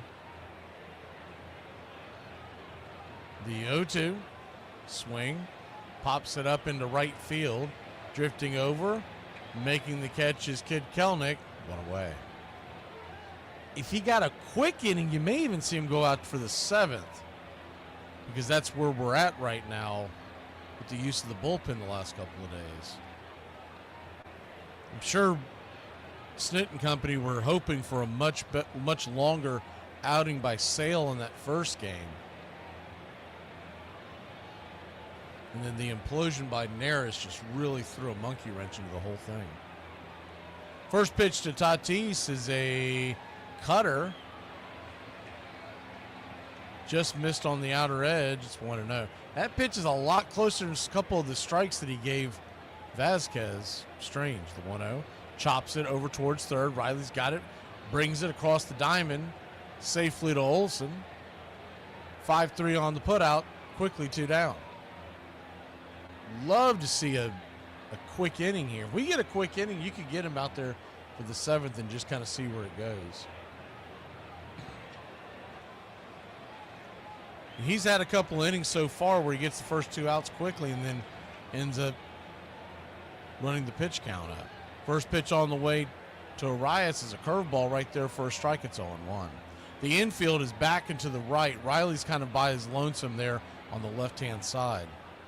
The 0-1 swung on, ripped down the first base line, but foul past the tarps. 0-2 count. Arias has made a living on these 2 strike counts of just kind of poking any kind of pitch on the outside corner into left field. The 0-2. Did he go around? Curveball down and in? Looked like he did. No, he did not. Did not get the call. Would have loved that call from Wilcott, but he did not do it. Butler is warming up in the pen.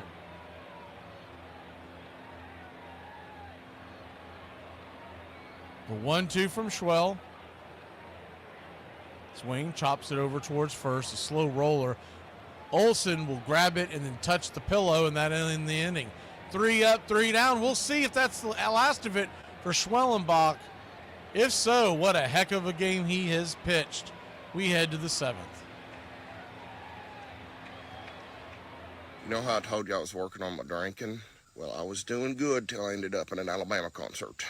You know, it felt like an exceptional case. You know, are you going to not get tore up at an Alabama concert? Well, I did. I had me just a couple of drinks, and then my tism started kicking in, and I was doing the math on the cost versus the percent alcohol versus how drunk I can get and how cheap, and I still spent $100. But by God, I got tore to plumb pieces worse than a pigeon through a jet engine. I did not drive. By the time I got home, the world was spinning so bad, I just laid down in the yard. But no, for real, I made it a week, and it was an Alabama concert. So, you know, you win some, you lose some. Everything else was about the ball club, about the team. I mean, 55,000 people showed up, and this was about me. It wasn't about a team. It wasn't about anything. This was about Johnny. And that's what really validated what my career was like. I did the right thing. I played the right way.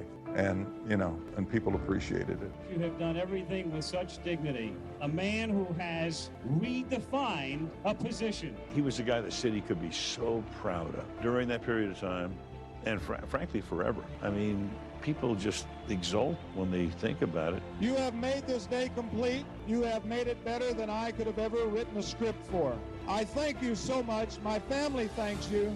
And I'm going to try like hell to play good for you tonight. Thank you. And in the 3rd inning on Johnny Bench night, the catcher improbably found a way to deliver on his promise, giving one more lasting memory to the Cincinnati fan. And now number 5 will step to the plate, and they come to their feet again.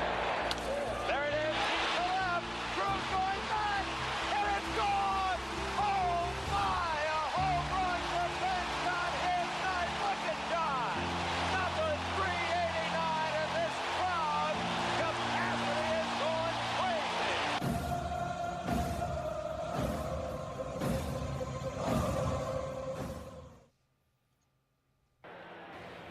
Welcome back. We head to the top of the 7th. 0-0 your score.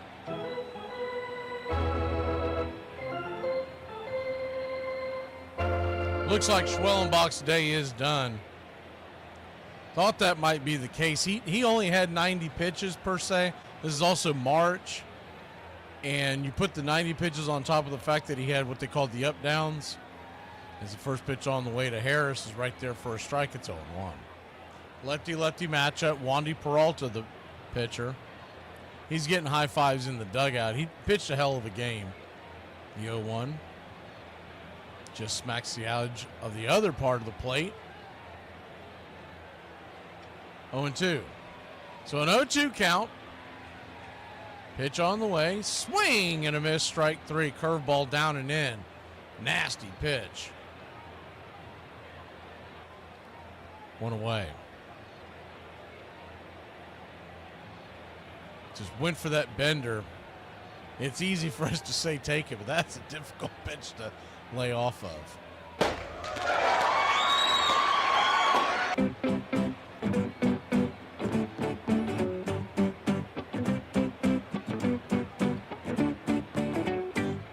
First pitch to Baldwin misses for a ball. It's 1-0. Lefty-lefty matchup once again.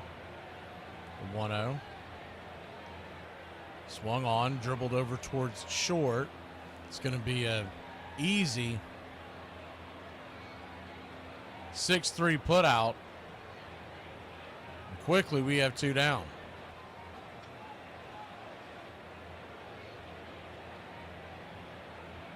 Two down. That sound was for the... Thank you for the contribution, Jason. I think we're behind on one, too. First pitch swinging by Arcia. He'll dribble it over to short, and it's going to be a 6-3 putout. We'll be back in a flash. 7th inning stretch. Get up and stretch, Braves country. All right. I can't see you. Let me hear you. All right.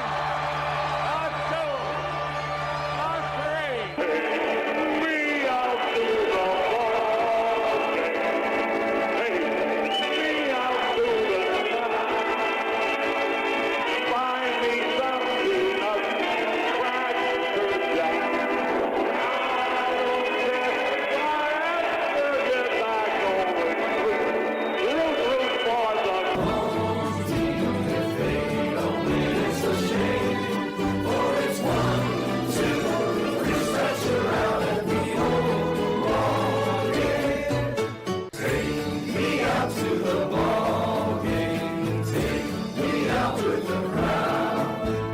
I need some peanuts and Cracker Jacks. I don't care if I ever get back. Let me through.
Welcome back. First pitch on the way from Aaron Bummers right there for a strike. It's 0-1.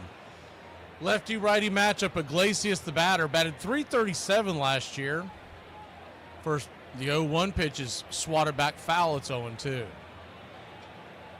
We meant to get the one for James earlier.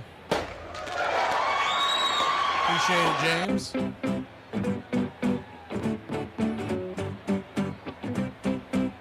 The 0-2 pitch. Outside, wide, 1-2. So the way you're trying to build this, we kind of talked about this in the pregame, but you would go to Bummer and then PJ and then Iglesias in a perfect world. The 1-2. Swing and a miss, strike three. Got him with the curveball, one away. I don't understand them from this year, because last year it was pretty routine that when Bummer came in at the top of an inning with a clean slate, he usually pitched pretty well. Now, I understand that they went to get him because, as the first pitch on the way is right there at the knees for a strike, it's 0-1. He's a ground ball pitcher, induces a lot of double plays, and I get that. When they brought him in on opening day, there was runners on the corners, but there was no outs. The 0-1, down and in, 1-1. And there was a right-hander on the mound, and you kind of needed a strikeout. So I just felt like the whole thing was unfair to put him in that position. It's not really his repertoire. I think they had just already predetermined that was who was coming in next, and Neris couldn't find the zone. The 1-1 down and in, 2-1. And I'm not an apologist for Bummer, but I don't think he's as bad as everybody puts him out to be. But he's also not as elite as they thought he was going to be when they got him. I think he's a solid lefty reliever. The 2-1. Slices foul, 2-2. That's my end of my 2 cents on that before I jinx him. He gives up a cranker out there as Merrill, who's been red hot to start the season, stands in. The 2-2 count, 92, caught, looking strike three. He got caught watching the paint dry, 92 over the kneecaps, and on the inner cut, 2 away. 2 down.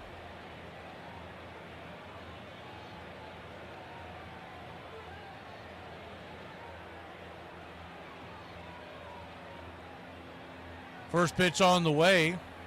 Cronenworth, the left-handers, up top for a strike. It's 0-1. The 0-1. Lefty-lefty matchup. Cronenworth 0 for 2 so far. Pitch. Sinker down and in. 1-1. 1-1 count.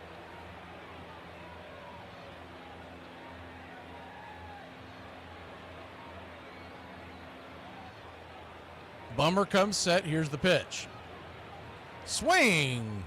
Rattles it foul, 1-2. Standing on decks would be Bogaerts. He'd love to get out of this inning here and have PJ start off inning number 8. Or Daysbull, depending on which way they go.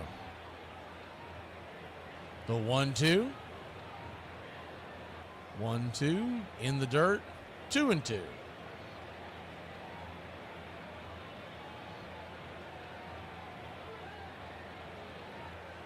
Two count, 2 outs.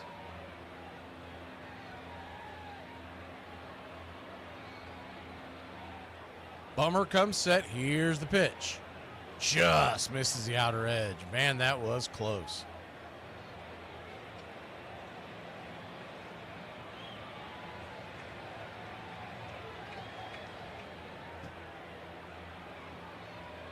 Full count. Payoff pitch. Swing rattled up the middle, and it goes off of Bummer's shoe, and it's going to roll into the dugout. You talk about luck. I mean, it has just been nothing but bad luck this whole series. When that happened to the Padres 2-3 times this week, it's gone straight to a defender, and it's been an out. It goes off of Bummer's shoe, and it rolls right into the freaking dugout of the Braves. Unbelievable bad luck. So there'll be a runner at second. 2 outs. But the go-ahead run will be in scoring position. That is just unbelievable bad luck. He stuck his foot behind to try to protect himself, and it shot off his back heel.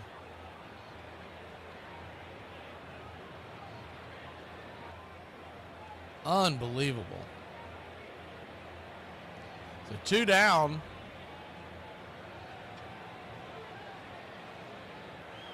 You'll have Bogaerts.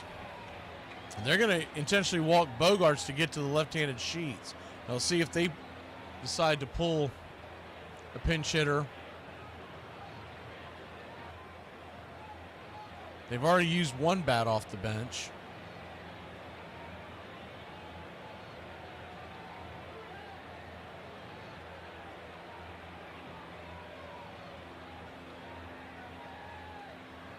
Runners on first and second after the free pass.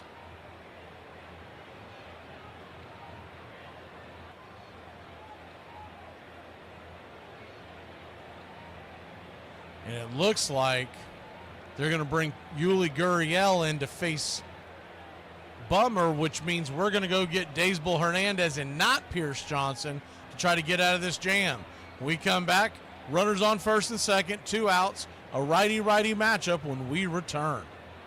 I hate when I hate when you ask somebody how old their child is and they give you that bougie answer in months. Just tell me how old a mother child is for real, boy. Baby might be 2 years old. You ask them how old the baby is, might say 20, 28 months like that. Just tell me the baby too. What the wrong with you? Man, look here. I feel like doing no math when you man, look here. I've had it with this dump. We got no food, we got no jobs, our pets' heads are falling off! I was just checking to see if I went viral. No? Okay. Let's check one more time. Oh, you think that you're awkward? Well, this weekend I dislocated my shoulder because I fell off of a chicken. Yes, you heard that right. A chicken. In my neighborhood, there's a chicken statue at a place like down the street. This year, my roommates and I would like to send out a Christmas card of us on the chicken. I did have to go into the ER, and when they said, "Ma'am, what happened?" I said, "I dislocated my shoulder." They said, "How did you do this?" I said, "I fell off of a chicken." Boy, to be able to say in your lifetime that you were a Reds fan and got to follow a Johnny Bench on a day-by-day basis, hey, you are a most fortunate baseball fan. I gave them the moments they needed to be happy. Hell, I had a great career. 2-time world champion, 2-time MVP, 14-time All-Star, 10-time Gold Glove winner. Johnny Bench had come a long way from Bangor, Oklahoma. He's the best ever. Oklahoma takes a lot of pride in the fact that Johnny Bench is an Okie. We have a class reunion every 5 years, and I think he's come to every one of them. we go places and someone says, "Where are you from?" and we say Binger. Oh, from Johnny Bench Town. I was like, yeah, I graduated. I'm not the only guy in the world who's going to say he's the greatest catcher ever. He's the best catcher I've ever seen. There's no question about that.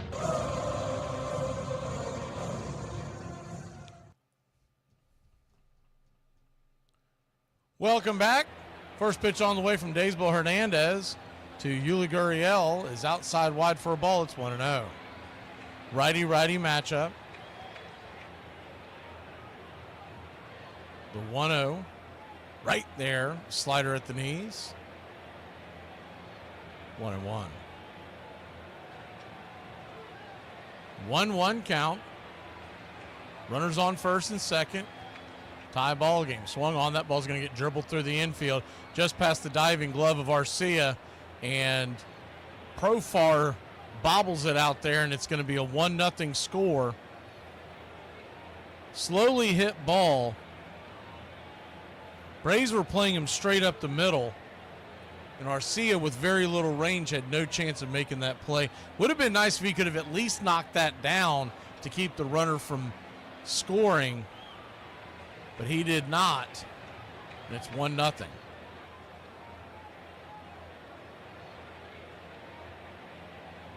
The slider down and away, and he just got enough of it.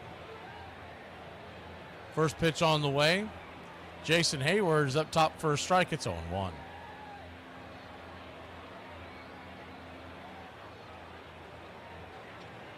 The 0-1. Righty-lefty matchup. Here's the pitch. 97 at the knees. 0-2. First and second, 2 outs.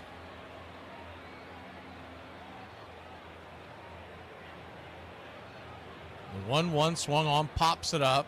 Will it stay in play? Riley gives chase over by the first base dugout. He'll make the catch, and that'll end the inning. But not before the Padres take a 1-run lead. We'll head to the 8th inning, trailing by 1. Hey, y'all remember, man, jail's temporary. Memories are forever. So go ahead and punch that mother in the mouth. Does anybody know how to balance a washing machine? Because my wife keeps having to sit up here every time he goes through the rinse cycle so it don't bounce away. I don't know how to fix it. Will you still lick it when we're 80? Wonder what it tastes like. Depends. So I just moved to Nashville, and I went to a thrift store to buy some cheap furniture. I was so excited while checking out. The guy didn't even ask, but I was like, I just moved here. So he asks, oh yeah, from where? And I say, from LA. And he goes, oh, Lower Alabama? I hear it's real nice down there. And I say, no, California. And he looks at me and says, well, welcome to America.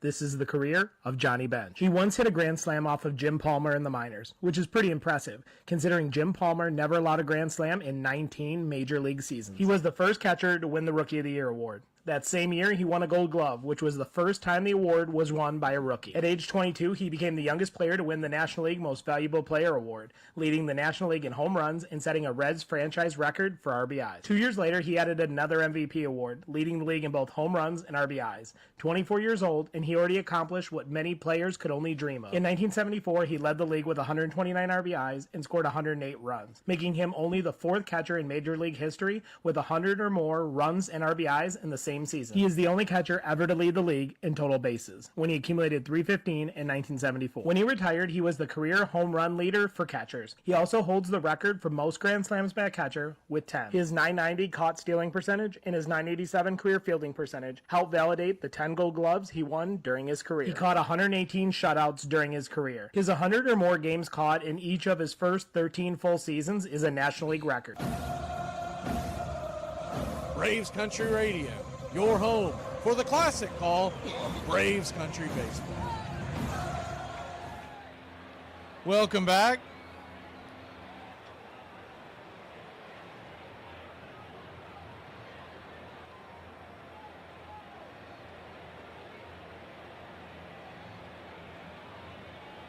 Braves trail this one 1-0. We go to the top of the 8th, and Brian De La Cruz will lead us off. He's batting for Kid Kelnick as the left-hander Peralta is still in there. He'll take the first pitch outside for a ball. It's 1-0. His first at bat of the season, the 1-0.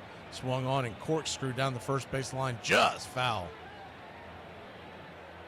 1-1. You know, once again, just the uncanny bad luck from Bummer on that play. If he doesn't touch that, it's going to go up the middle. It's going to be an easy 4-3 putout. Because Ozzie was right there. But instead, the ball kicks off his shoe, rolls into the dugout, puts the man on second base because it went out of play. Then they walk the next batter and bring in Hernandez, and a dribbler gets past the diving. It's the 1-1 swing and a miss, 1-2. The diving glove of Arcia. And what you've always loved about Arcia is his arm strength, and he has great arm strength. He does not have a lot of range. I was also a little surprised in that situation that the Braves were not playing Gurriel closer to pull like they normally do with the right-handers. 1-2, swung on, bat goes flying.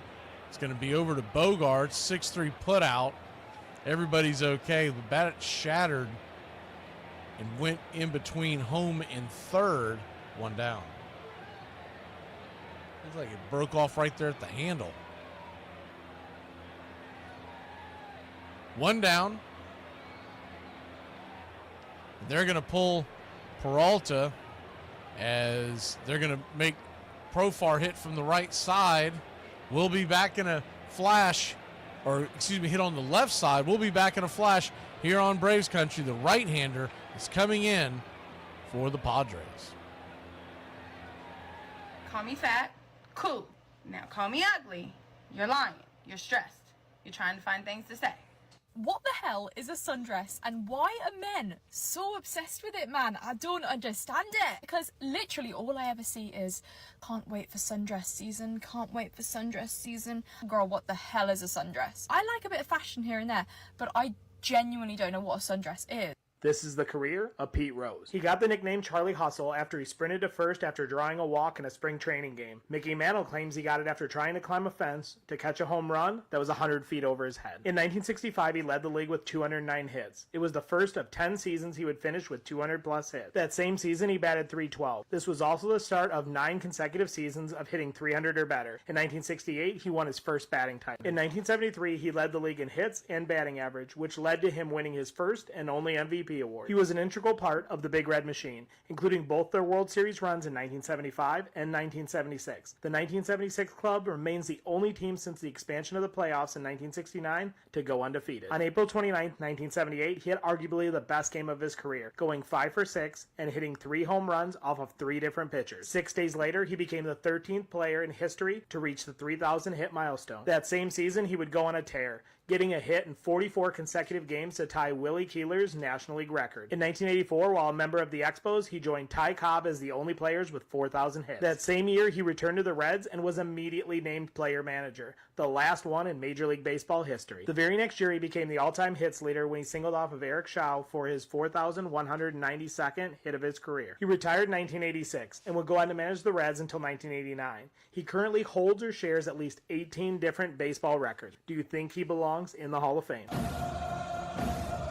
Braves Country Radio, your home for the classic call of Braves Country Baseball. First pitch on the way to Profar is inside for a ball. It's 1-0. Jacob,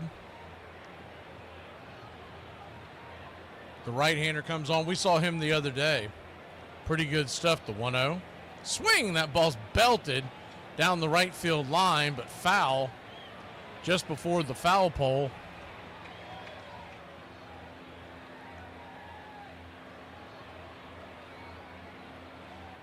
Tomorrow night, the 4th game of this series, 7 p.m. Eastern. We'll have it right here, pitch-by-pitch, play-by-play.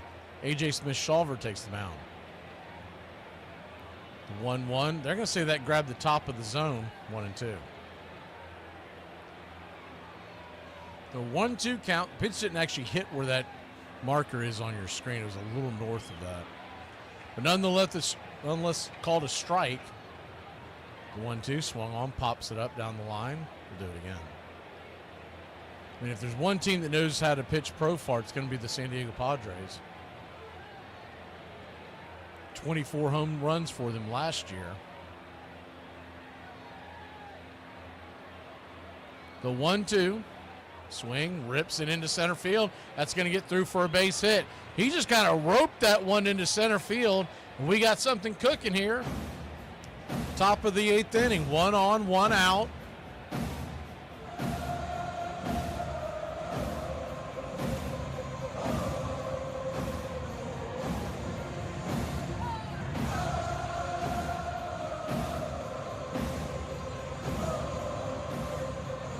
One on, 1 out, and Austin Riley will dig in. Righty-righty matchup. Riley 0 for 2. First pitch on the way. Misses outside for a ball. It's 1-0.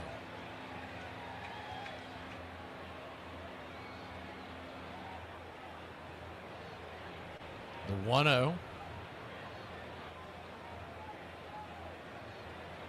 Comes set. Kicks and fires. Swing and a miss. Way out in front of that sweeper. Tailing off a bit. 1-1 count.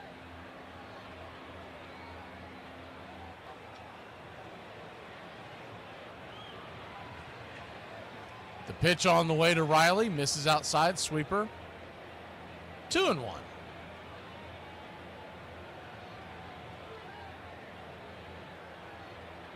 2-1 count. Profar with good speed. If he gets one down in the gap, he'll score and tie the game. The 2-1. Just grabs the outer edge, according to home plate umpire DeJesus. 2-2. That one looked like it missed as well. 2-2. Runner at first. Here's the pitch. Swing! That ball's lifted into left field. Drifting over, making the sliding catches. Jason Hayward. He'll fall on his wallet and fire it back into the infield. Profar had gone over halfway, so no chance of him tagging up. Good sliding catch by Hayward. 2 down.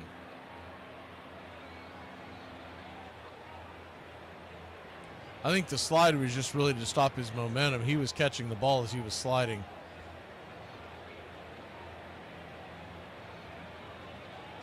Two down, and Matt Olson, who tagged one and missed a home run by, we'll say, 6 inches, stands at the plate his last time up. First pitch on the way is outside wide for a ball. It's 1-0. The 1-0.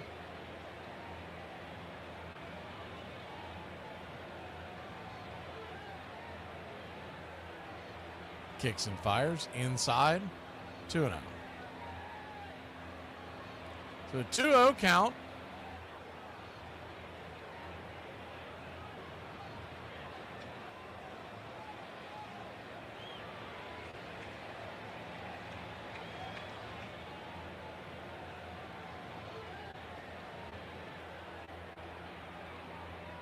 Pitch on the way. Right there for a strike, 4-seam fastball. 2-1.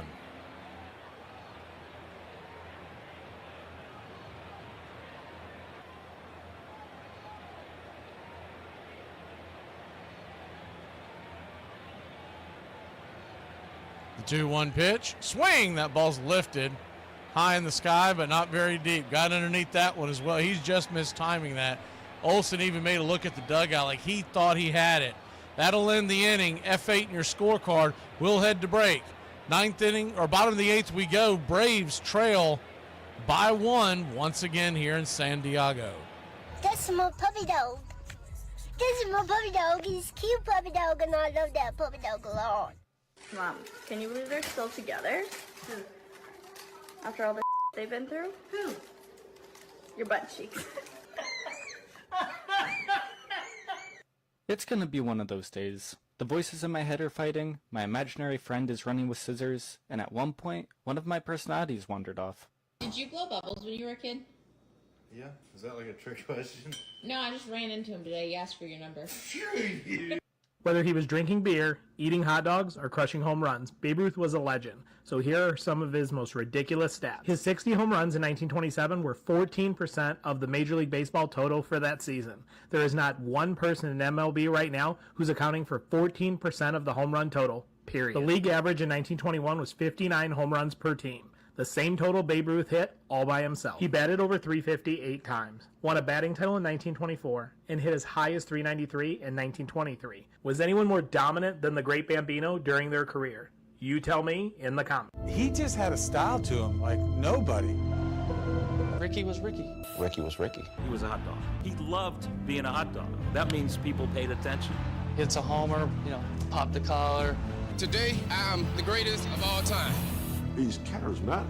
He was an innovator. He's got it! It still resonates with me. He was a source of entertainment. I went to the games to watch what Ricky did. He changed the whole game.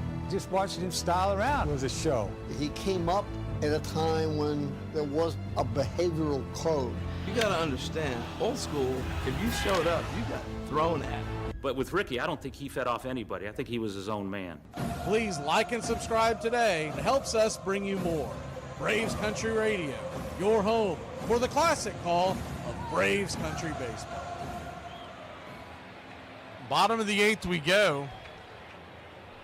Looks like they're going to send Daysbel Hernandez back out there.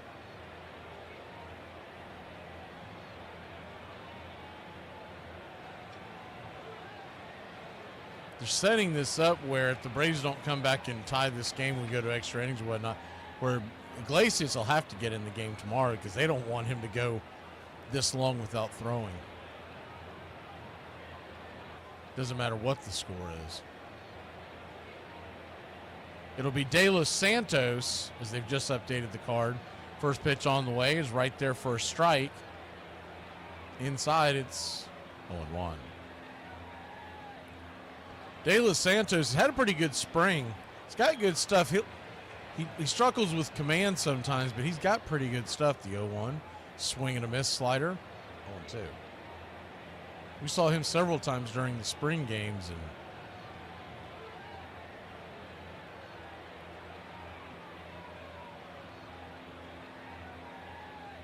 and an 0-2 count.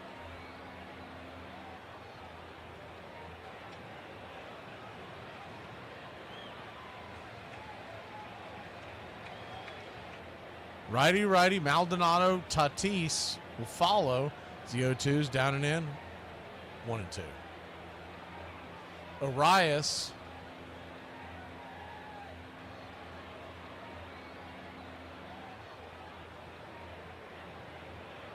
Third due up in the inning. The 1-2. Swing and a miss, strike three. Got him with that slider.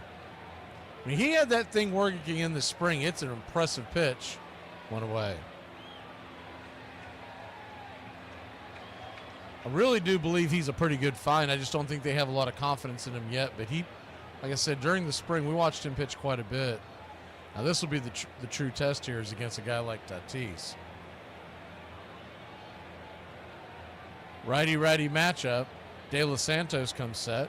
Kicks and fires with his high socks. Looks like a check swing strike. They check down the line. First base umpire, Paul Clemens, did not give it to him. 1-0.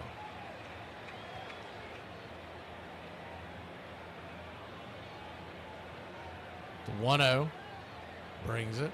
Swing. Rifles it to the right side of the infield, and it will dribble through the hole against the shift. Probably one of the lighter hit singles that Tatis will ever have, but it's good for 1 on, 1 out here to start the bottom of the 8th.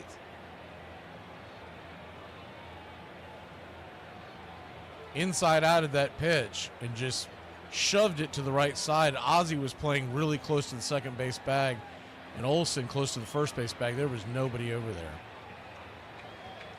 1 on, 1 out. Tatis goes. He's going to hit and run. Arias has it. He'll flip it over to Ozzie will have it. He flips it over to first. Arias out at first, but on the play, Tatis easily makes it to second. 2 down. 2 away.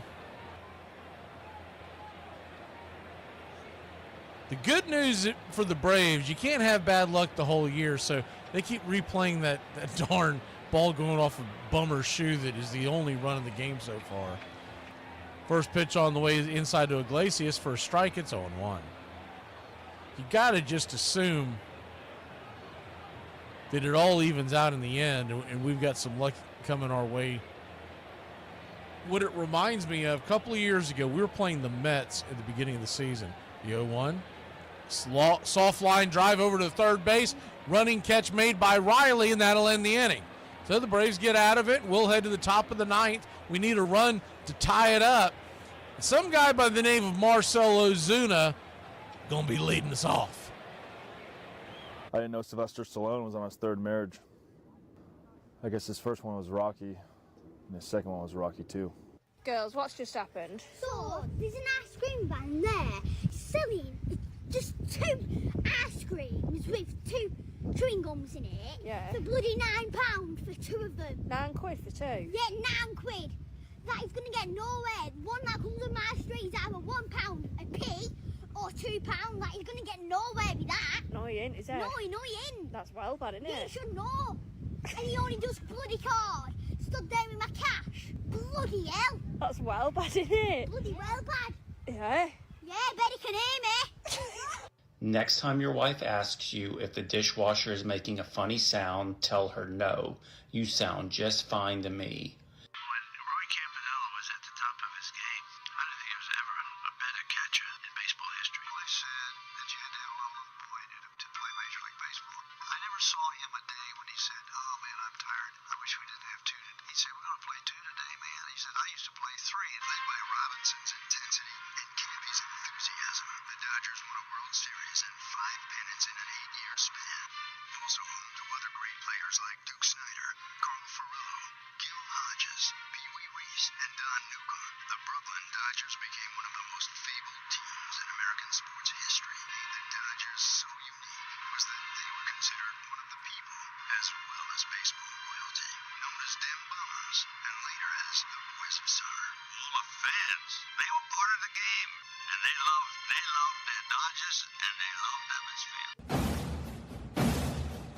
What's up, Braves country? Looking forward to a great Atlanta Braves season. See you on the ballpark. Love you.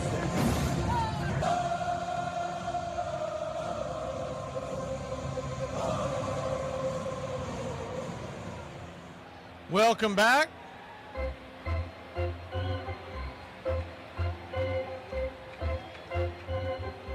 Top of the ninth we go. In case you're wondering, there will be some outrage on X tonight if you get bored over there. Because one of the Braves beat writers just made some big tweet about how the Braves fans could learn something from the crowd here at Petco Park. You can only imagine how that's going to go over. Adrian Morejon is going to be the pitcher. First pitch inside to Marcell Ozuna, 97-mile-an-hour sinker, misses. It's 1-0. He's being used because, talked about this pregame, but there was no way they were going to run Suarez out there for a 3rd day in a row. 1-0, inside 2-0.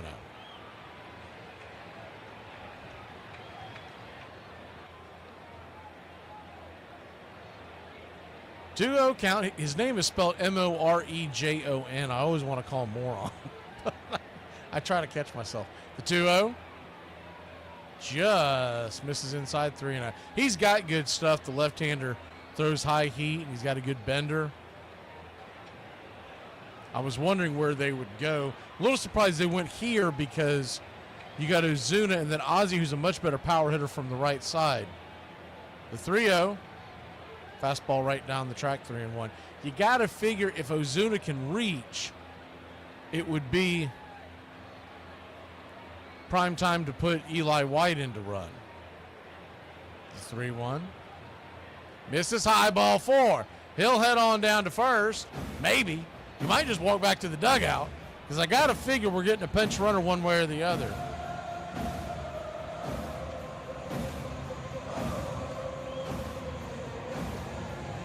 He goes up and touches the base, and it will be the Book of Eli heading to first.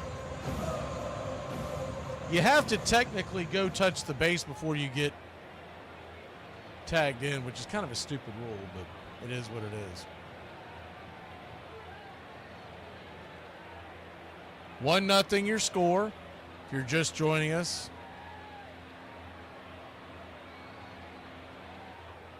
Eli White over there at first base. Here's the first pitch to Ozzie. High and out of the zone. It's 1-0. Huge hole on the right side of the infield as they are playing Ozzie to pull. And we can go out there and have a big quick powwow with Morion.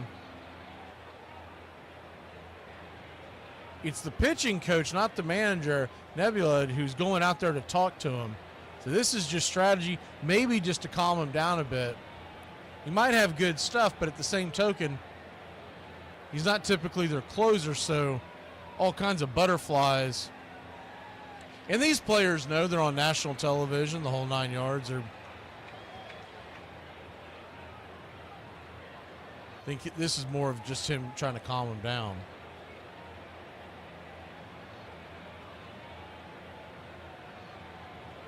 Adrian Morion from Havana, Cuba, 26-year-old.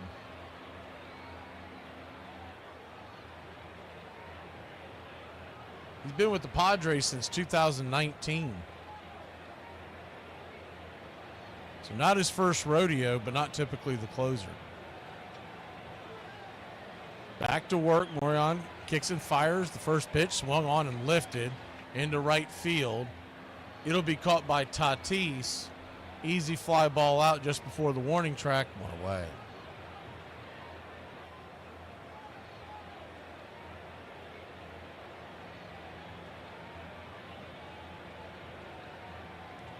One down.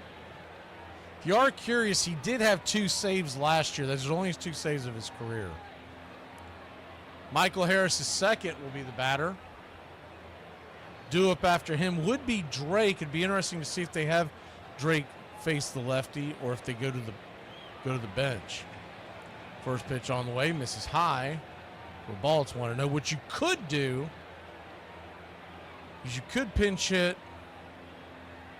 You've already used De La Cruz, but you could go with the right-handed bat of Allen, though I don't think they would, but that is an option. And then you could bring Trump in to catch. 1-0, flips it over there to Eli White. Bad throw, was in the dirt. Good block by Arias, by the way. He's fairly new to the first base position. He came up outfield second base, and that's a pretty good block by him. That one kind of handcuffed him. He almost gifted Eli White scoring position. The 1-0. Kicks and fires inside, and Eli goes, and Eli gone. The Book of Eli snags the bag. We're in scoring position here in Braves country. He took off like a bat out of hell. Had that beat by a mile. He may steal third. He's been known to do that. 1-1. Swing, chops it over towards second. And that'll take it out of the play as Michael Harris is down with an easy 4-3 putout. Eli goes down to third, 90 feet away. But now you need a base hit, or Eli could steal. But they're going to put Drake Baldwin to the plate.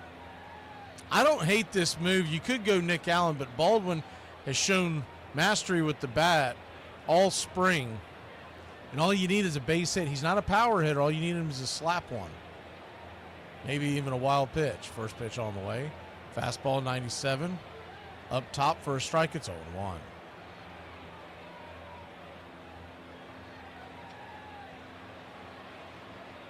The 0-1.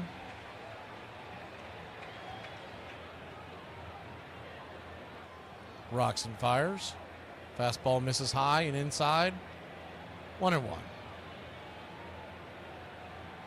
1-1 count. Standing on deck is Arcia, and that might be why they're holding him off, because you could definitely put Nick Allen for Arcia, but you need this at bat. The 1-1 inside almost gets him. He just got out of the way. I think if the bases would have been loaded, Baldwin would have stuck his nubby out there and take one for the team, but him going to first doesn't necessarily guarantee a run there. The 2-1. Swing! That ball's slapped towards the left field side, but foul.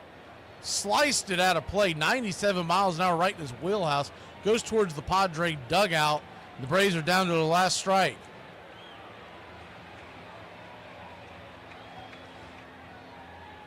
Braves nothing, San Diego 1. The 2-2.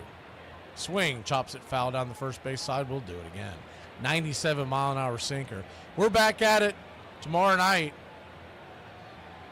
Almost same bat time. Start a little early, about 7:05. It is the same bat channel right here on Braves Country Radio. He's gone sinkers on all of his pitches, 90 plus. The 2-2. Misses high ball, 3-3-2. So if you're Baldwin sitting there and you know he probably doesn't want to walk you and face the right-hander, Arcia is on deck. Man. If I know I'm facing Arcia, I'm probably walking Baldwin, to be honest with you. Infield back into the right, the payoff pitch. Swing, slices it foul back out of play. We'll do it again. Allen has put some good swings on the ball. If they walk Baldwin here, and Arcia comes in and pops up or whatever to end the game, there better be some questions, because Allen has just swung the bat so much better. We got to get him on base first. Small be for naught. The 3-2. Caught looking, strike 3. Pitch is up top. It missed the zone by a hair, but honestly, with 2 strikes, you got to swing the bat. That's something that a rookie's going to have to learn. He's not going to get the benefit of the call. To the letter, that was not a strike. That was just above the zone, and that was an ABS challenge that would have been overturned. But you got to, I know what he's doing there, but when the game's on the line, you got to swing the bat. He gets called on that in the 5th inning, the 6th, whatever. We're fine with it, but you got to swing the bat. He'll learn. We'll be back at it tomorrow night.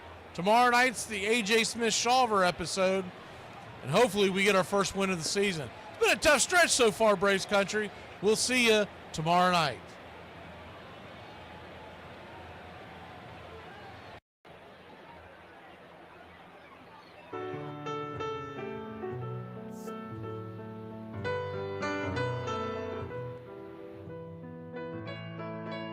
Casey at the Bat by Ernest Lawrence Thayer.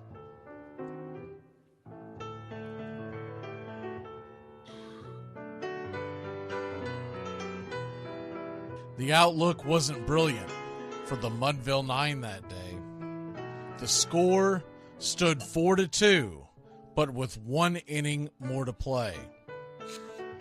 And when Cooney died at first and Barrows did the same, a pall-like silence fell upon the patrons of the game.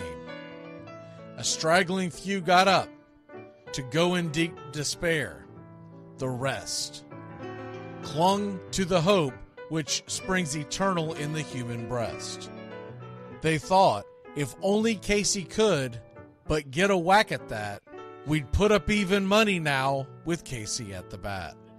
But Flynn preceded Casey, as did Jimmy Blake, and the former was a hoodoo, while the latter was a cake. So upon that stricken multitude, grim, melancholy sat, for there seemed but little chance of Casey getting to the bat.